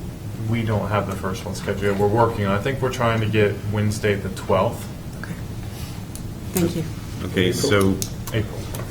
all in favor of appointing those 3 individuals? Aye. Opposed? Okay, motion passes. Do you want to appoint a chair, or do you want to let them just pick their own chair? I'd like Pick their own. I would rather than pick their own. Okay. Let them pick their own. Very good. All right, tab 5 is a motion to contract with Condo Food Truck Luau's for Food Truck Friday for the amount of $1,000 per month in revenue as recommended by the Events Committee. So moved. Do I have a second? I'll second it. Okay, Paul seconds. Tim made the motion. Discussion? I have some discussion. JR, can you come up here? Sorry. Yeah. So back in June of 2016, we got into what I like to refer to as the food truck wars, if I remember correctly. And we had switched away from this vendor. It switched last April. We switched last April. Okay, perfect. And I know that we kind of went back and forth on this a little bit. What is there a reason why we're moving again or going back to the vendor? Because I thought that we weren't happy with Condo to begin with. It wasn't necessarily that we weren't happy with Kona. We wanted to see what else was out there. Food Truck Bazaar was the other big one. They both submitted proposals at that point. Then after discussion with the events committee, and we decided to go with Food Truck Bazaar. Right. Now, we took this back to the events committee because the contract, the last one under the current contract is the April one. Okay. Sorry. As I recall, the prior, Kona was initially paying us $50 a truck. And Kona was paying us the one $50. we've used for this last year went to $60 a truck. Went to 60, but they haven't been putting all the trucks in. Thank you. Is that, sorry. You didn't even need to get up. I didn't need to get you. Let her, you can take it. We were guaranteed a specific number of trucks from Food Truck Bazaar, which we got the first couple of months. Now he has pulled back on that. Gotcha. Okay. That's been part one. Part two is the advertising and the social media presence that was there the first few months has become non-existent. Part three to that was this was done with the stipulation that he be the owner of Food Truck Bazaar, would be the food truck manager on site. Right. Again, we got into the summer, and now he also runs an event in Castleberry same night, which was pre-existing before we signed on. Castleberry basically told him, either you're on site or you're losing us. So he goes to Castleberry, and now he has a food truck operator who's also running their own truck here, serve as the site manager. Oh, okay. So that was the one aspect of this. Part two is Kona has guaranteed us $1,000 per month revenue, regardless if they bring in 10 trucks or 13 trucks. Do you have a maximum number of trucks they can bring in? Because that could be a problem. Depends on the size of the truck. Depends on the size of the truck. I mean, most food truck operators are bringing about 12 to 13 trucks. We could fit probably 16 trucks. That's not the issue for us. The issue is the food trucks themselves. If there's too many, then sometimes it's just not worth for a food truck to be here. You supervise that, though, as far as the number of trucks, right? No, the organizer will let us know how many trucks are coming. Okay, But so again, you don't it's usually between 10 and 13 trucks. And it wasn't so much Kona's lack of performance when they were here, it was more just a change, but Kona just reacted a little bit negatively when we went with a different contractor at that time. And we told them, probably don't want to burn bridges because we'll be revisiting it again next year. And I think to me personally, I mean, getting the revenue out of it's great. I look at this more as a community event more than anything else. And so the revenue is secondary for it, but I think the thing that's concerning to me more is, obviously, if you guys don't have a manager here on site and there's staff time and there's hours and resources that are being burned there that we're not necessarily really seeing as a cost. So that's more important to me than any of the revenue that we're bringing in from it. Agreed. I mean, I agree with structuring it like this because this gives more of an incentive for the food truck guy to bring in good trucks, a number of trucks, and where it's just $50 per truck, he can bring in 4 crappy trucks. He's committed to a grant. I think it's a better structure. All right, we ready to vote then? Yeah. All in favor of awarding the contract to Kona? Aye. Opposed? And where's Rachel at? 5.1. Where'd Rachel go? She left. She's done. Okay. She went out to see the food truck. Tab Steve's got it. 5.1 is a motion to approve a variance to allow the Celebration High School PTSA yard signs for families of graduating seniors at the high school. So, is there a time frame? No, I'd ask you as part of your motion to specify a time of installation and removal. Graduation's May 27th. I'll make a motion that we approve the variance with no more than 2 weeks for the signs. Before graduation? 1 week before, 1 week after. Let me step down from the chairmanship for a second. I would prefer to see 30 days prior, 30 and then 7 days after removal. Okay? Well, if that's the case, why don't we just go by Well, covenants would be 40. 40 and 10, or the 40 and 14? 14. This is more of a specialized thing. I mean, All right, I'll amend to 30 and 10. all right. Do I have a second? Second. Okay. Any further discussion? Did we get any feedback from either Covenants or ARC at all on this? We have the ability, I know we have the as ability, board members, but- to do that, to create this. Yeah, I know we have the ability, but We didn't ask them, did we? No. Well, the sign would be specified at 18 by 24, which complies with our signs that we currently have. right. One thing I want to bring up, I just thought of this, is that I think we should also allow any other high school. I know, like where I used to live in Dallas, everybody used to go to public school, but now everybody goes to private school. So you'll see signs of like 5 or 6 different private schools. So if we're going to allow Celebration High School to do it, I think if somebody wants to do a private school, that should be allowed as well, or any other school. I'll amend for that, too. I agree with you. Okay, so we have a motion, and who seconded it? I seconded it. Okay, And I'll any second further the discussion? amendment. What was the time frame that you 30 had? days prior, 10 days after. What's the time frame for holiday decorations? 40 and 2 weeks. Or 40 and 14. 40 and 2? Yeah, okay.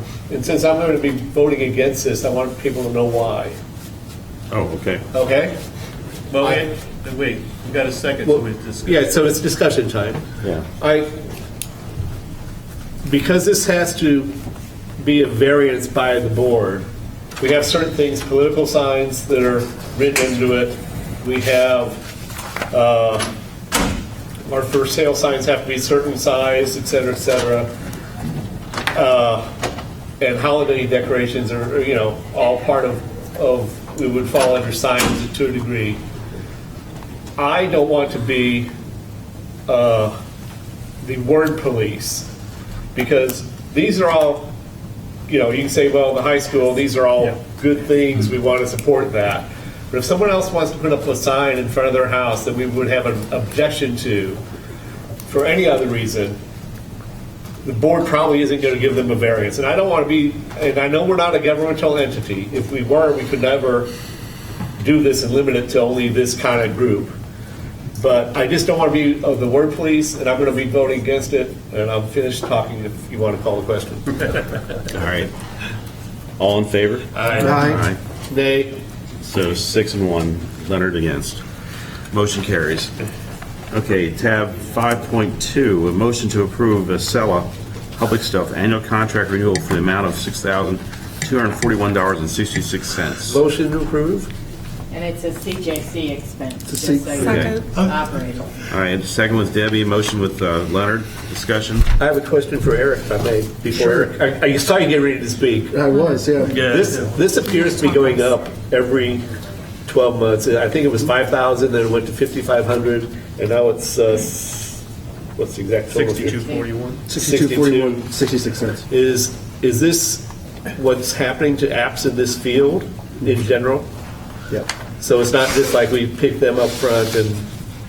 We also got in Okay, with go ahead. we also got in with public stuff prior to them being acquired by Acela. So they were bought out. So there's that to factor into here. The question that I actually had for Todd though was we had looked at one point in time on an asset management type piece, and I know Acela has some solutions for that. Have we looked at if there's an opportunity for like a bundle package for some of that stuff, or is there the opportunity for it at all? And to follow up on his question, we talked about a management survey type thing also today. Would they have a third bundle for that? Well, it would be the same bundle that he's wanting to bundle, so. Thank you, guys. Hey, Todd, I'm before you checking go- on it. Before you go too much further, Yes, sir. Paul and I are over here. We're kind of stupid, We got abacuses and stuff like that. I don't know what it's either. We're trying to figure out what is this app we're talking about. This is cell service. Cell service. Okay, Yeah. a different thing. Okay, I understand that because I use that. I know you use that, Jack. I do use that. As do you. Yes. I believe CityWorks, which is one of the Yeah. larger companies that I had looked at, do bundle together. So Okay. that is something important to us, so they can merge and work together. So Okay. definitely look at that. All right, and because I would, anything that we can do to kind of streamline, to utilize technology to make Yes. staff life easier without having to add more manpower, I think is something that's helpful. Absolutely. So, and I know I'm biased here, but I think that Cell Service has been a success not only from a reporting standpoint, but then also from a accountability standpoint, that we're able to kind of see where follow-up is, and then also from a communications piece as well. I think it's also important for the residents, and it also is one of our set 5 pillars. Yep. I think it's Modeling important it. that all the residents use the thing because there's potholes out here you can report, there's lights that are bad, things that people don't often see. And that's the way we maintain the community. Okay, so any further discussion then? All right, let's vote on it. All in favor? Aye. Opposed? Motion carries. Tab 6, stay there, Todd. Motion to approve the pool and waiting pool finish resurfacing and tile replacement at Spring Park by Speed's Pool for the amount of $55,251, a CROA reserve expenditure. Yes, well, Wait, let me see. I'm sorry. Is there a motion first? Yeah, motion. And a second? I'll second. Okay. Paul and Eric? Okay, let's discuss it then. The question that I had, and it might be because I'm not reading this correctly.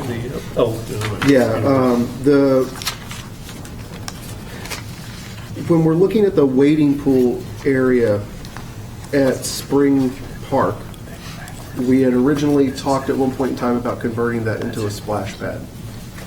So my only concern there is that are we refinishing something that we have a plan for in the master recreation plan to convert over in a few years anyway? That I would rather take the money from refinishing this and just try to move that project up. Because it needs to be done. I mean, you know, looking out there, I'm not debating that the work needs to get done. I just don't want to make it look nice and then tear it up a year or two later. I think there's a couple of variables that have to be taken into consideration. One is, what are the estimates going to look like for the Civic Corridor Road? And if that costs more, that's going to extend your timeline to be able to do your next projects. I think that we're at least a year out before we can even consider being partially completed with the Civic Corridor. So it's going to take a while before we can even shift focus to the next area. So I would say, based on the need for getting it done, it's not a waste of money. It's, if you're going to still have it for a couple of years, it needs to be completed. Okay. Well, I think the next area was the downtown pool too, right? It was. And then, so that was the other variable, is that there was talk, do you switch it to Heritage Hall, or do you keep going downtown? So, couple of comments, if I may. I'll dovetail right with what you're asking. Leonard and I had the opportunity to go with Todd today to look at this, and one of our questions was exactly that. And it sounded like, and correct me if I'm wrong, what we would do today is based on a need today, and what we need to do tomorrow, those are two independent things that really don't affect each other. I mean, if we bundle them, there's no cost savings. I mean, that's the bottom line. And then the price on this, as if I'm remembering correctly or heard you correctly, is because we're doing renovation because of some leakage and necessary renovation, we are now up to a current code, so that requires us to do some additional things, which is the tiling. Correct. Which basically doubles the price. It does. Is that a fair summary? That's absolutely correct. So I do have one technical question that I've just noticed. In the agenda, we're listing 50-some thousand, and in the documentation is 49.9. That's, So am I reading something wrong? right, there's a combination of, there's two proposals for Spring Park. One is the wading pool, and one is for the lap pool. The other one's under tab 9. The other one's so tab it's 9. misplaced, But and- are those combined? That's a separate agenda item. Yeah, those are, Yeah, but those are the combined. money's, Oh, the money's all in one? It should have all been under that tab Okay. 6. oh, Oh, okay, I understand. that I'm with makes you. sense now. So there, we're- but it's we're not really there. dealing with Right. tab 6 and 9 Because together. tab 9 has its own. Okay, thank you. Oh, the audience is thin. We've really lost. Okay, all right, look. Gary, thank you for Thank hanging you. in there. Thank you, Todd. Thank you. You're stuck. Anybody, any further discussion then? All right, Thank you. all in favor of approving this? Aye. No? Yeah, we need to move Nays? this thing down. None. Motion carries. Okay, That's tab first one. 7, motion to approve the pool finish resurfacing and tile replacement at North Village Commons by Speeds Pools for the amount of $32,092, the CROA reserve expenditure. So moved. Second. Second by Leonard. Okay. Discussion? Sounds good. I'd just like to get some new pool furniture out there. Okay. It's in the works. Okay. Pretty nasty. All right. All the way. All in favor? Aye. Motion approves. Thank you for your work in pulling those together. All right. Very well. Tab 8, motion to approve the replacement and installation of the remaining bollard lights at North Village Commons by Rexel for a cost not to exceed $17,620, a CROA reserve expenditure. So moved. Second. Eric and Leonard, discussion? These are the same ones that like are out there on the other side, right? Yeah, at the playground They look area. really nice. Yeah. Okay. They do. And we've got lots of compliments on them and the light that they put out, and they're more efficient. Yeah. So The old finishes ones it. look like these CDDs, bollards. Correct, yeah, same style. So we offer them the CDD to, Well, I guess we could, if Well, that's your direction. Good idea. If Good if they're idea any for good. refurbishment. Yeah, if they want. because they have them all over in different places that they might need some, and/or they could refurbish them Sure. and take it out and put them in place of the ones that are out there. Right. Todd, is the quote from Rexel including them getting the scrap from those lights, though? No, it's not. No? Okay, No. all right. Okay. So Will if- this also secure them from rocking it? I mean, they're repositioned. Yes, it'll keep them upright. Thank you. All right, all in favor? Aye. Aye. Opposed? Motion carries. Tab number 9, I assume we're skipping over, is that correct? No, you're still going to do it. There's just You have a support. supplemental information in the packet. The This is where Todd has already finished. Todd self-performed, we self-performed at this particular. Okay. All right, tab number 9 is a motion to approve the extensive deck repairs self-performed at the Spring Park Pool the amount of $6,168 from an operating expenditure to a reserve expenditure. This would be a CROA reserve expenditure. Motion to approve. Second. Second by Debbie. Discussion? I went by and looked at what they did today, and it was a great job. I hadn't seen that pool probably in 6 weeks or so before that, and they filled in all the breaks that were that had happened, and it looks good to me. The bathrooms look really nice there. The deck looked really nice. That pool Look good. is definitely improved. All right. All in favor? Aye. Opposed? Motion carries. Thank you. Tab number 10, motion to approve pruning of trees at Hippodrome, Trumpet, Cane, and Dedita Parks by Enviro Tree in the amount of $6,600, a CROA operating expenditure. Can we amend this motion? You haven't made a motion yet. Motion to approve. My point to amend this motion is I showed Todd 2 trees that need to come down. They're dead. They're down by Lakeside. And once you get Enviro Tree out here in Mast, it costs this much more than to bring them back out with all their tree stuff. Motion to approve with removal of 2 dead trees At Lakeside. To the 2 dead trees at Lakeside. at Lakeside. So you're, Not to exceed. right, Well, do we have an estimate of what that would cost on, so we can do a not to exceed? I don't have, excuse me, estimates yet, but I would say it's probably going to be in the ballpark of another $1,500. Do you want to do Each? No, one's just a little twig. How about if we just round it up to 7,600 That's fair. or 70? How about 8,600? 8,600. Yeah. I mean, you're going to get the best price Yes, you can. absolutely. All right, so the motion is to approve pruning of trees at Hippodrome, Trumpet, Cane, and Dedita Parks, and removal of 2 trees at Lakeside by Enviro Tree, not in an amount not to exceed $8,600. That's 8,600. 8,100? 8,600. Let's do 86. Okay, It's an additional 8,600. 2,000, and we try not to spend Okay. it. He doesn't have to spend it all. Right, Motion to approve up to 8,100. Okay. 86. So 6 at 2,000. And Seconded? a second. I'll second it. Okay. That's Debbie's. Are we on discussion now? Discussion. Debbie approved it, I seconded it. Motion and Okay, the only discussion that I would want to just clarify is this was recommended by an arborist. Correct, So, absolutely. just so that we're all clear on that. And Okay. I've And then- gotten and then they Davy got- opinions in the past and got a second opinion. And what does, because we have Davy trims tree for us in our contract, right? So what? Up are they to not 12 doing feet, this so much?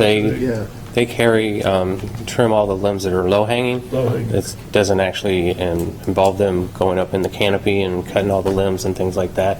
Even though that's Davy Tree Service, we found that they're not competitive enough interdepartmentally, so we'll get a better savings if we go with a different company.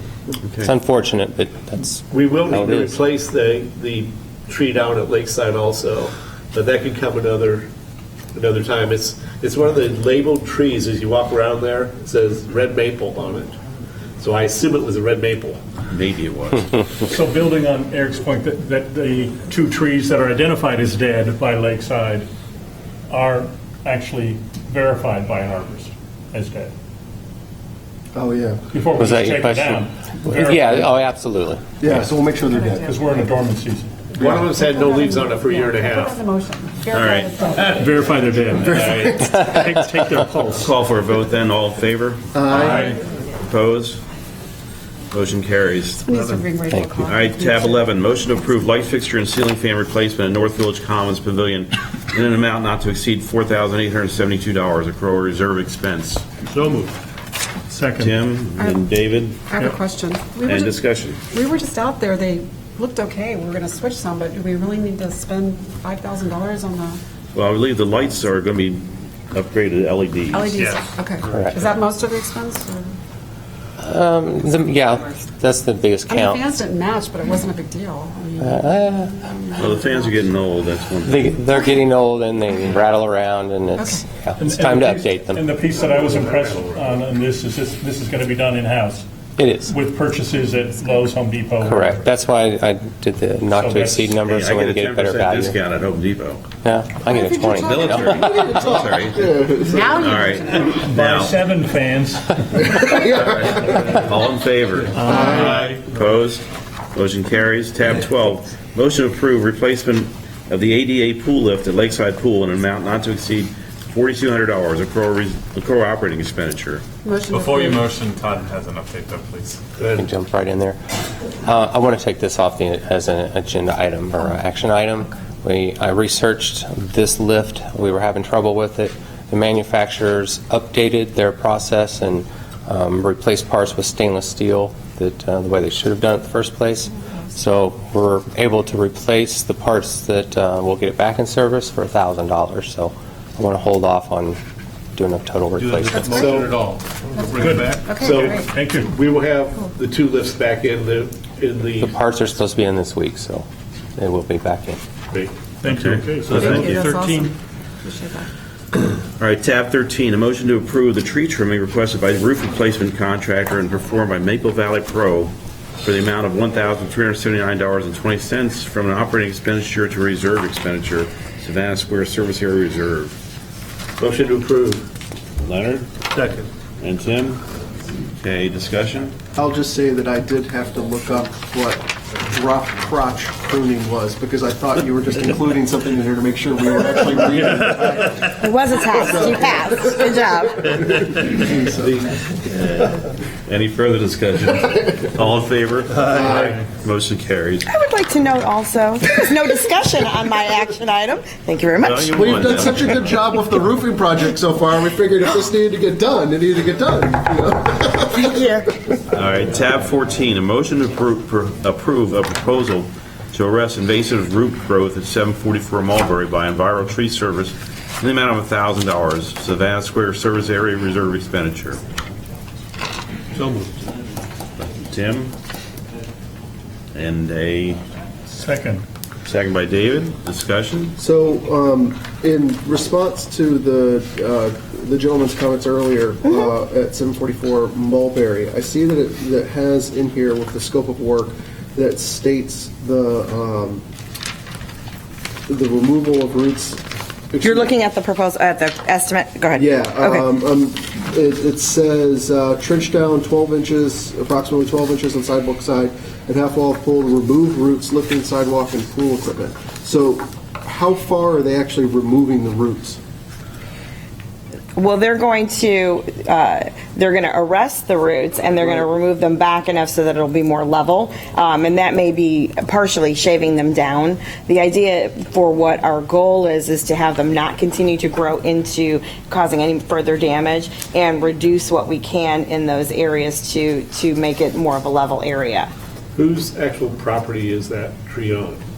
The tree itself is in the common area bed behind the Of the townhouse. service area. Well, let me clarify. The tree actually is on the property of the owner, but it is part of the service area maintenance. Oh, yeah. So I could not, if everybody on the board went by and said, we hate that tree, take it down, and the owner at 744 says, we love the shade in our backyard, you can't take it down, I can't take it down. Right. In that context. But the maintenance of that tree is the service areas because it is in a common area bed. If it was in his courtyard, it would be his alone. Gotcha. Okay. Okay. I want to make sure it was fairness across the service area, which it's. And that's part of the reason why I came in right when he was speaking. But he and I talked about this just to close it out for the listening audience. That's part of the reason why the scope of what we're going to do for the tree is limited to what is on the quote, because pavers, pool equipment, things like that really is the owner's responsibility. It doesn't fall to the rest of his neighbors, and we're doing a much better job in this day and age of making sure that all that equipment, things like that, is within their courtyard. So any damage or leveling issues or et cetera fall to the owner as his private area. So we're very conscious of what money we spend being a shared responsibility amongst those neighbors. Okay. It is Gary, thank you. All right. Any further discussion? All in favor? Aye. Opposed? Motion carries. Tab 15. Motion to approve a proposal to remove 2 live oaks, replace with crepe myrtles, and prune 2 live oaks for safety and tree health by Enviro Tree Service in the amount of $2,250. This is a Blue Sage Service Area Reserve expenditure.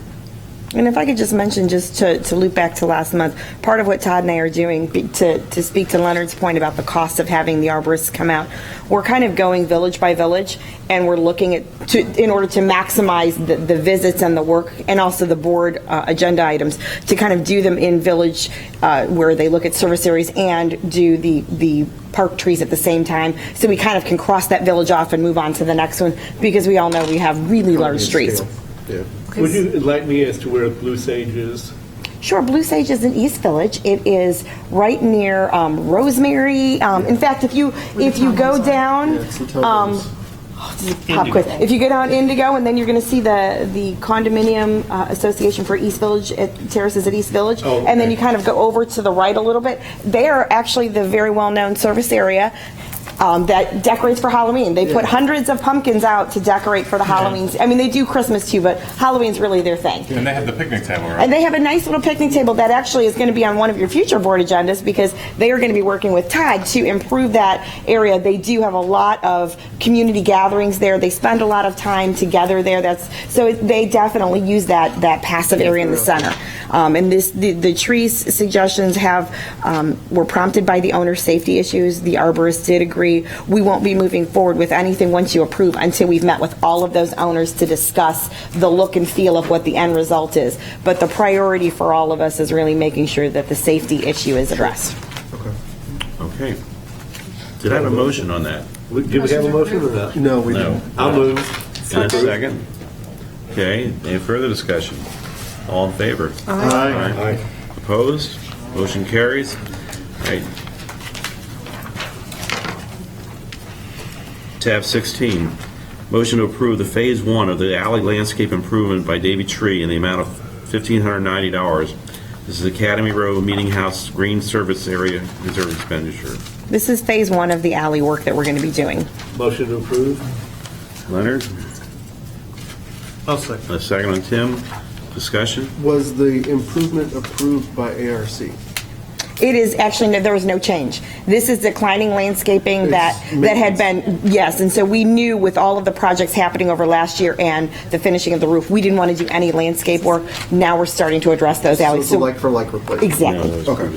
Not to go back one, the replacement of the crepe myrtles, was that approved by ARC?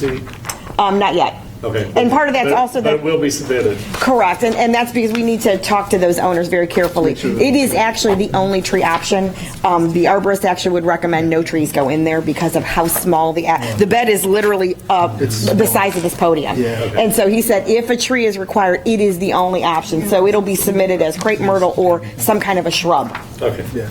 Okay. Can I ask a question? Well, I got you. The carport guy, he's taking forever. Is that is he going to get finished with all the trellises and stuff? Or what's going on? Yes, it actually may be me out there as his assistant, but we've been discussing, it's not funny, it may actually, but we've been talking to him over the last, we started last week having further discussions about bringing on extra help, accelerating his work, getting this work completed. No one wants those finished faster than I do, because we have other projects that need to happen there that we're waiting on. So we have discussed with him that we understand he's an artist and he does really good work and the finished result is nice, but we need it done in my lifetime. You need a motion here for us to buy you a tool belt. Could it be I'd purple? like to see Teresa swinging a hammer. That'd be good. It's within Steve's spending limit, I think, so it should be all right. All right. We're all good. Yeah, Any we're further working on it. discussion? All in favor? Aye. Opposed? Motion carries. Tab 17, a motion to approve to initiate the fining process for 12 non-compliance items through notification of the Covenants Committee meeting to confirm or reject a fine. Motion to approve. Second. And Tim, all discussion. All right, no discussion. All in favor? Aye. Opposed? Motion carries. Tab 18, a motion to approve to have CCMC send 29 service area intent to lien letters to owners delinquent as of March assessments. Your turn, Eric. So moved. Eric? And a second, please. Second. Tim, and any discussion? No discussion, all in favor? Aye. Opposed? Motion carries. Tab 19, motion to approve one attorney legal recommendation as recommended by management provided the homeowner fix all outstanding non-compliance items. Motion? So moved. Tim? Motion to do what first? All items. The attorney recommendation? The attorney recommendation Recommendation. is to waive the late fees and interest only, Well, and the remaining balance. So there's a little bit more added to this price. Why don't we do a motion to discuss? Okay. If you We're look going to at the bottom discuss of the anyway. second, there's Well, all they- the information you need in the bottom left-hand corner of this page. Yeah. Let's have a motion first to, Tim, how do you want to restate that motion? If you do it with the management recommendation, it includes the attorney recommendation already, just adds a Yeah, stipulation. that's what of I'm pay looking the at full here, within yeah. 40 All right, let's, So I'll amend to accept the management recommendation for this, this all right. attorney. And a second, please? Second. All right, now discussion.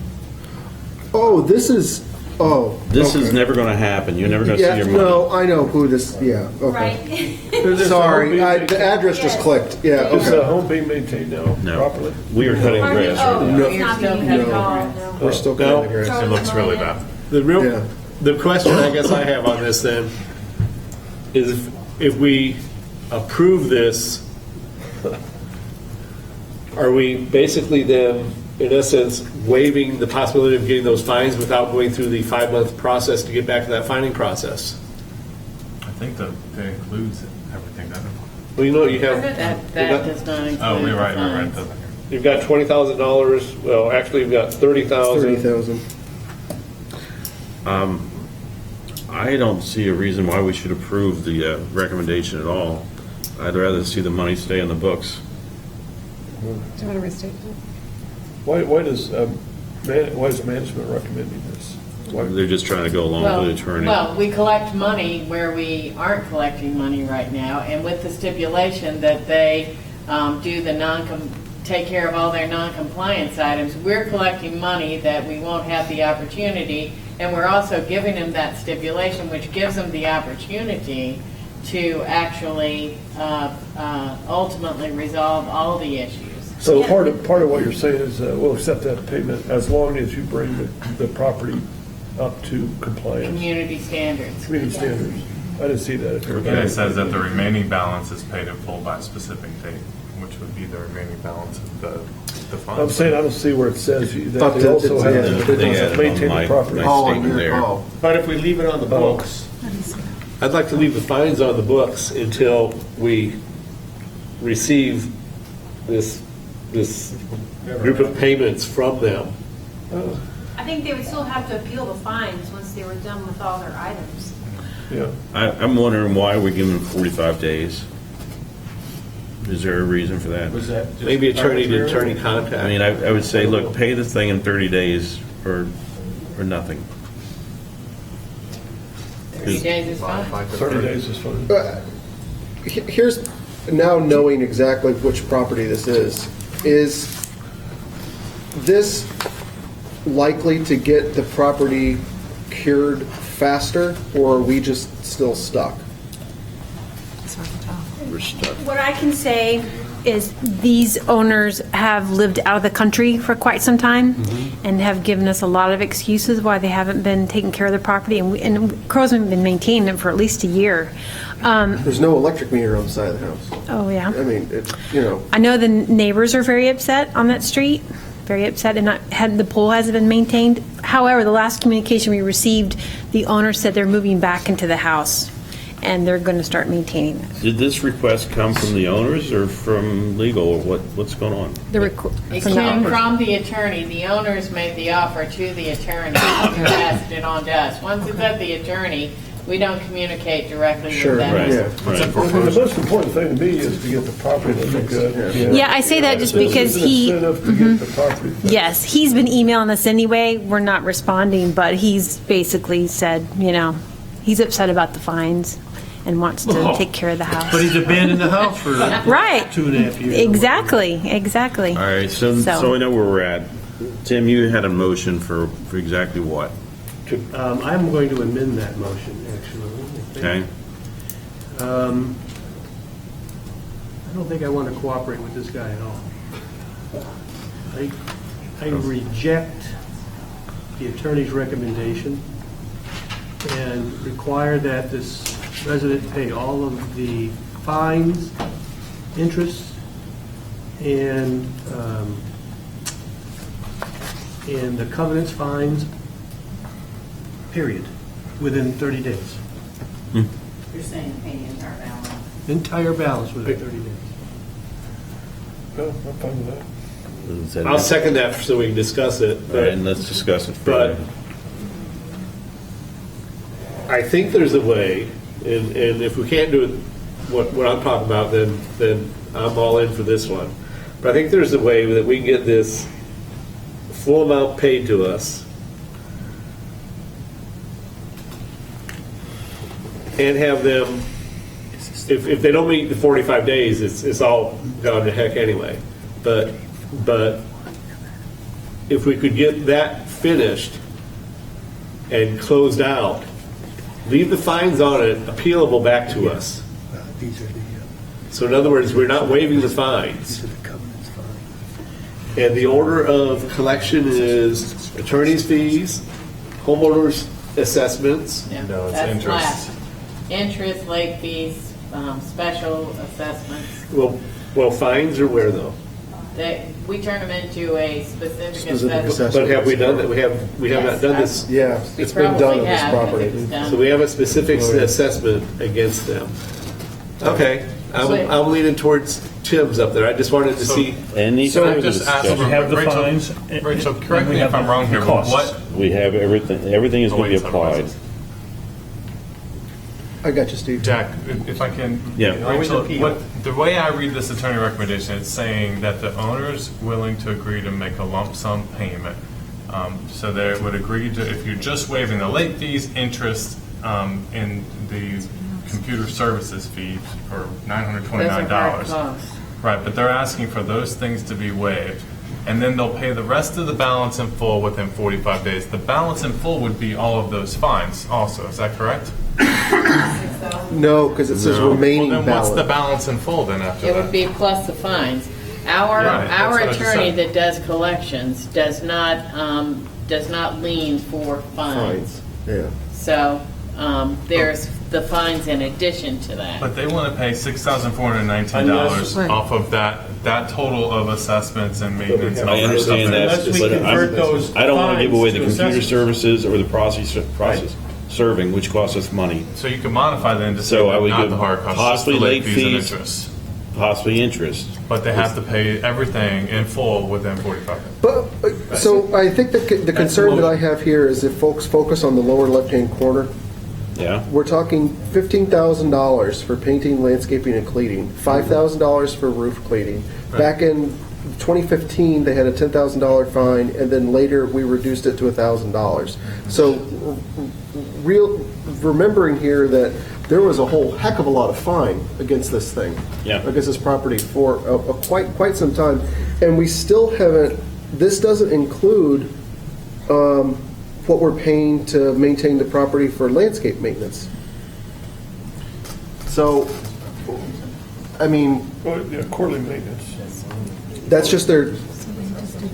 There's maintenance. It's There's our cost in here. There's a cost to maintain the property in here, right? Yes. He's paying for that, right? Yes. That's okay. That's what quarterly maintenance is. Yes. Okay. So let me also point out, though, that if no quarterly maintenance is their that's their assessment. That's their assessment, right? But let me Okay. point out too, though, if this property goes into foreclosure, then we're only going to be able to receive the safe harbor, which is the 1 year's worth of assessment. So if you accept this offer, they're paying off their amount minus the legal interest and status late says it's fees. in We just heard that they're coming back and want to live in the house. I completely understand, but people say that and something else got. I mean, you could accept the offer for the payment and not even get that.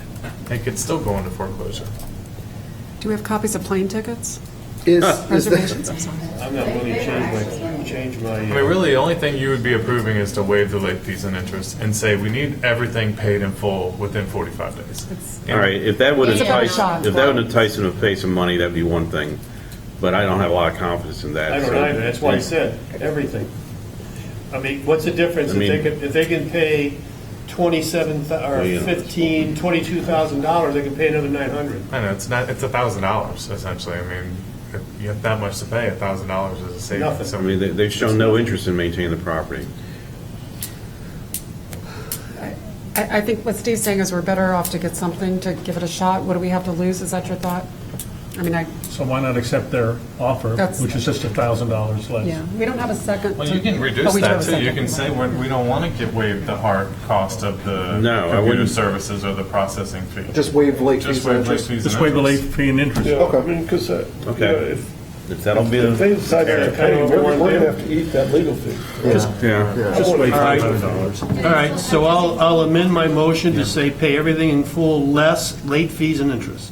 And within 45 days, and bring their property up to community standards. Within 45 days and bring it up to community standards. And we don't actually waive that until All everything's that's done. resolved. And we won't waive it until everything's resolved. Okay. Rachel, you got all that? All right, you got a second on that? I'll second that. Eric seconds. Good. All right, no further discussion. All in favor? Aye. Opposed? All right. Tab 20, motion to approve 5 homeowner requests totaling $192.11. Motion to approve all 5. Okay, second? Second. You said approve, right? Yeah. We're doing all 5 at once. All 5 at once. Yep. All of them meet the no more than 2 in the last 5 The months. first one doesn't. Years. The first one hasn't. The first one, second one, or third one. Has never had all a waiver. four. They've never had waivers. That's what I'm saying. And the 5th one has had 1 waiver in 5 years. That all fits within that discussion we had that we would allow up to 2 waivers in 5 years. I thought we had a condition on intent to lien, though. They're within, Yeah, yeah, they only have intent one to liens waiver. go out if you're past 45 good. days. So Oh, that's never mind. I'll be over here. All right. They're good. All right, any further discussion then? All in favor? Aye. Opposed? Motion carries. Tab 21, motion to approve 1 payment plan. So Motion moved. to approve. Second. Debbie, Eric, discussion? It meets your under 12 months, Jack. It does, Feel but good about it? it does, but I still think the property needs work. That's a separate. That's a separate issue. Yeah. This is the one, though, that State focus people. we just waived a bunch of, I know, but the property needs work, so I'll stand on that. Any further discussion? All in favor? Aye. Motion, and opposed? Motion carries. Okay, tab 22 is motion to approve 2 attorney-instructed write-offs totaling $70,895.92. So moved. Eric? oh, I'll second it. And Thank Tim, you. and Leonard. Okay, any further discussion? And It's an automatic. It's a write-off. these were BP, right? Right. Okay, any further discussion? All in favor? Aye. Aye. Motion carries. All right, we're down now to board comments. Leonard, you go last because we're all going to leave when you're talking. Say again? I only have one thing to keep it short. I made a motion this evening and we voted on something that's kind of rare for our board to do, which is to move forward with litigation against some of our neighbors, which I think we need to remember about. And I think that one of the things that I will say with it is that I don't think anyone, in the community or that sat on this board or is familiar with the situation. It's not an easy decision to make, but personally, I don't know what other decisions we have. So, hopefully we can get that, area looking better and get it, back up to community standards. Thank you. Any further comments? Just want to thank everybody again for the dog park, the opening. Everyone seems to be really enjoying it. Appreciate all that. And I'm going to agree with what Eric says. It's very difficult, but sometimes it's tough decisions. Any further? I'd like to congratulate Eric for not yelling at the Davie people this evening. I haven't yelled at David in a long time. So, And I also would like to thank Todd for being so gracious with us today. We viewed the maintenance shed down there, which I had never seen. David and I went down, we viewed that. So now you want one? We also got to see the Smart City room where they keep all this switching and stuff like that in there. I figured out the code. No, I'm kidding. Actually, the smart city guy let us in, and we looked through it. All right, do one of these. All right, David. Go ahead. So, no, finish your thought. And the other thing I want to check out is if I'm sorry, it's all my fault. back years ago, properties were traded around quite a bit between the CDD and CROA. And I want to see if that building down there pays CDD any money, right-of-way use, et cetera. So I'll go up and ask Gary and such. I want to dig into their books, because if they're paying it to them, it should actually be coming to us. All right. But they may not. They may have no idea who owns it. They've just been using that building for so long. All right. So I'd like to follow up on that. Okay. Just real briefly, I want to thank the board for being welcoming on this first official meeting. I want to thank Susan for private time yesterday or someday, and then Todd for the tour today, and They'll run together. Rachel for her assistance, Steve for his leadership, and JR, your time is coming. That's a good thing. That's a good thing. So about that. thank you in advance. But no, I want to thank everyone for being so welcoming. All right, I'd just remind the board, we have homework that is due on Thursday. Tomorrow. All day tomorrow. And you cannot have an extension to that deadline? No, Are you kidding me? On Thursday? Is that tomorrow? Tomorrow, that's tomorrow, yes. Paul has turned in his homework, by the way, teacher's pet. Good job, Paul. You get the apple. Pay for the beer. All right. I'll move to adjourn. And I heard a motion. Motion to We're adjourn. done.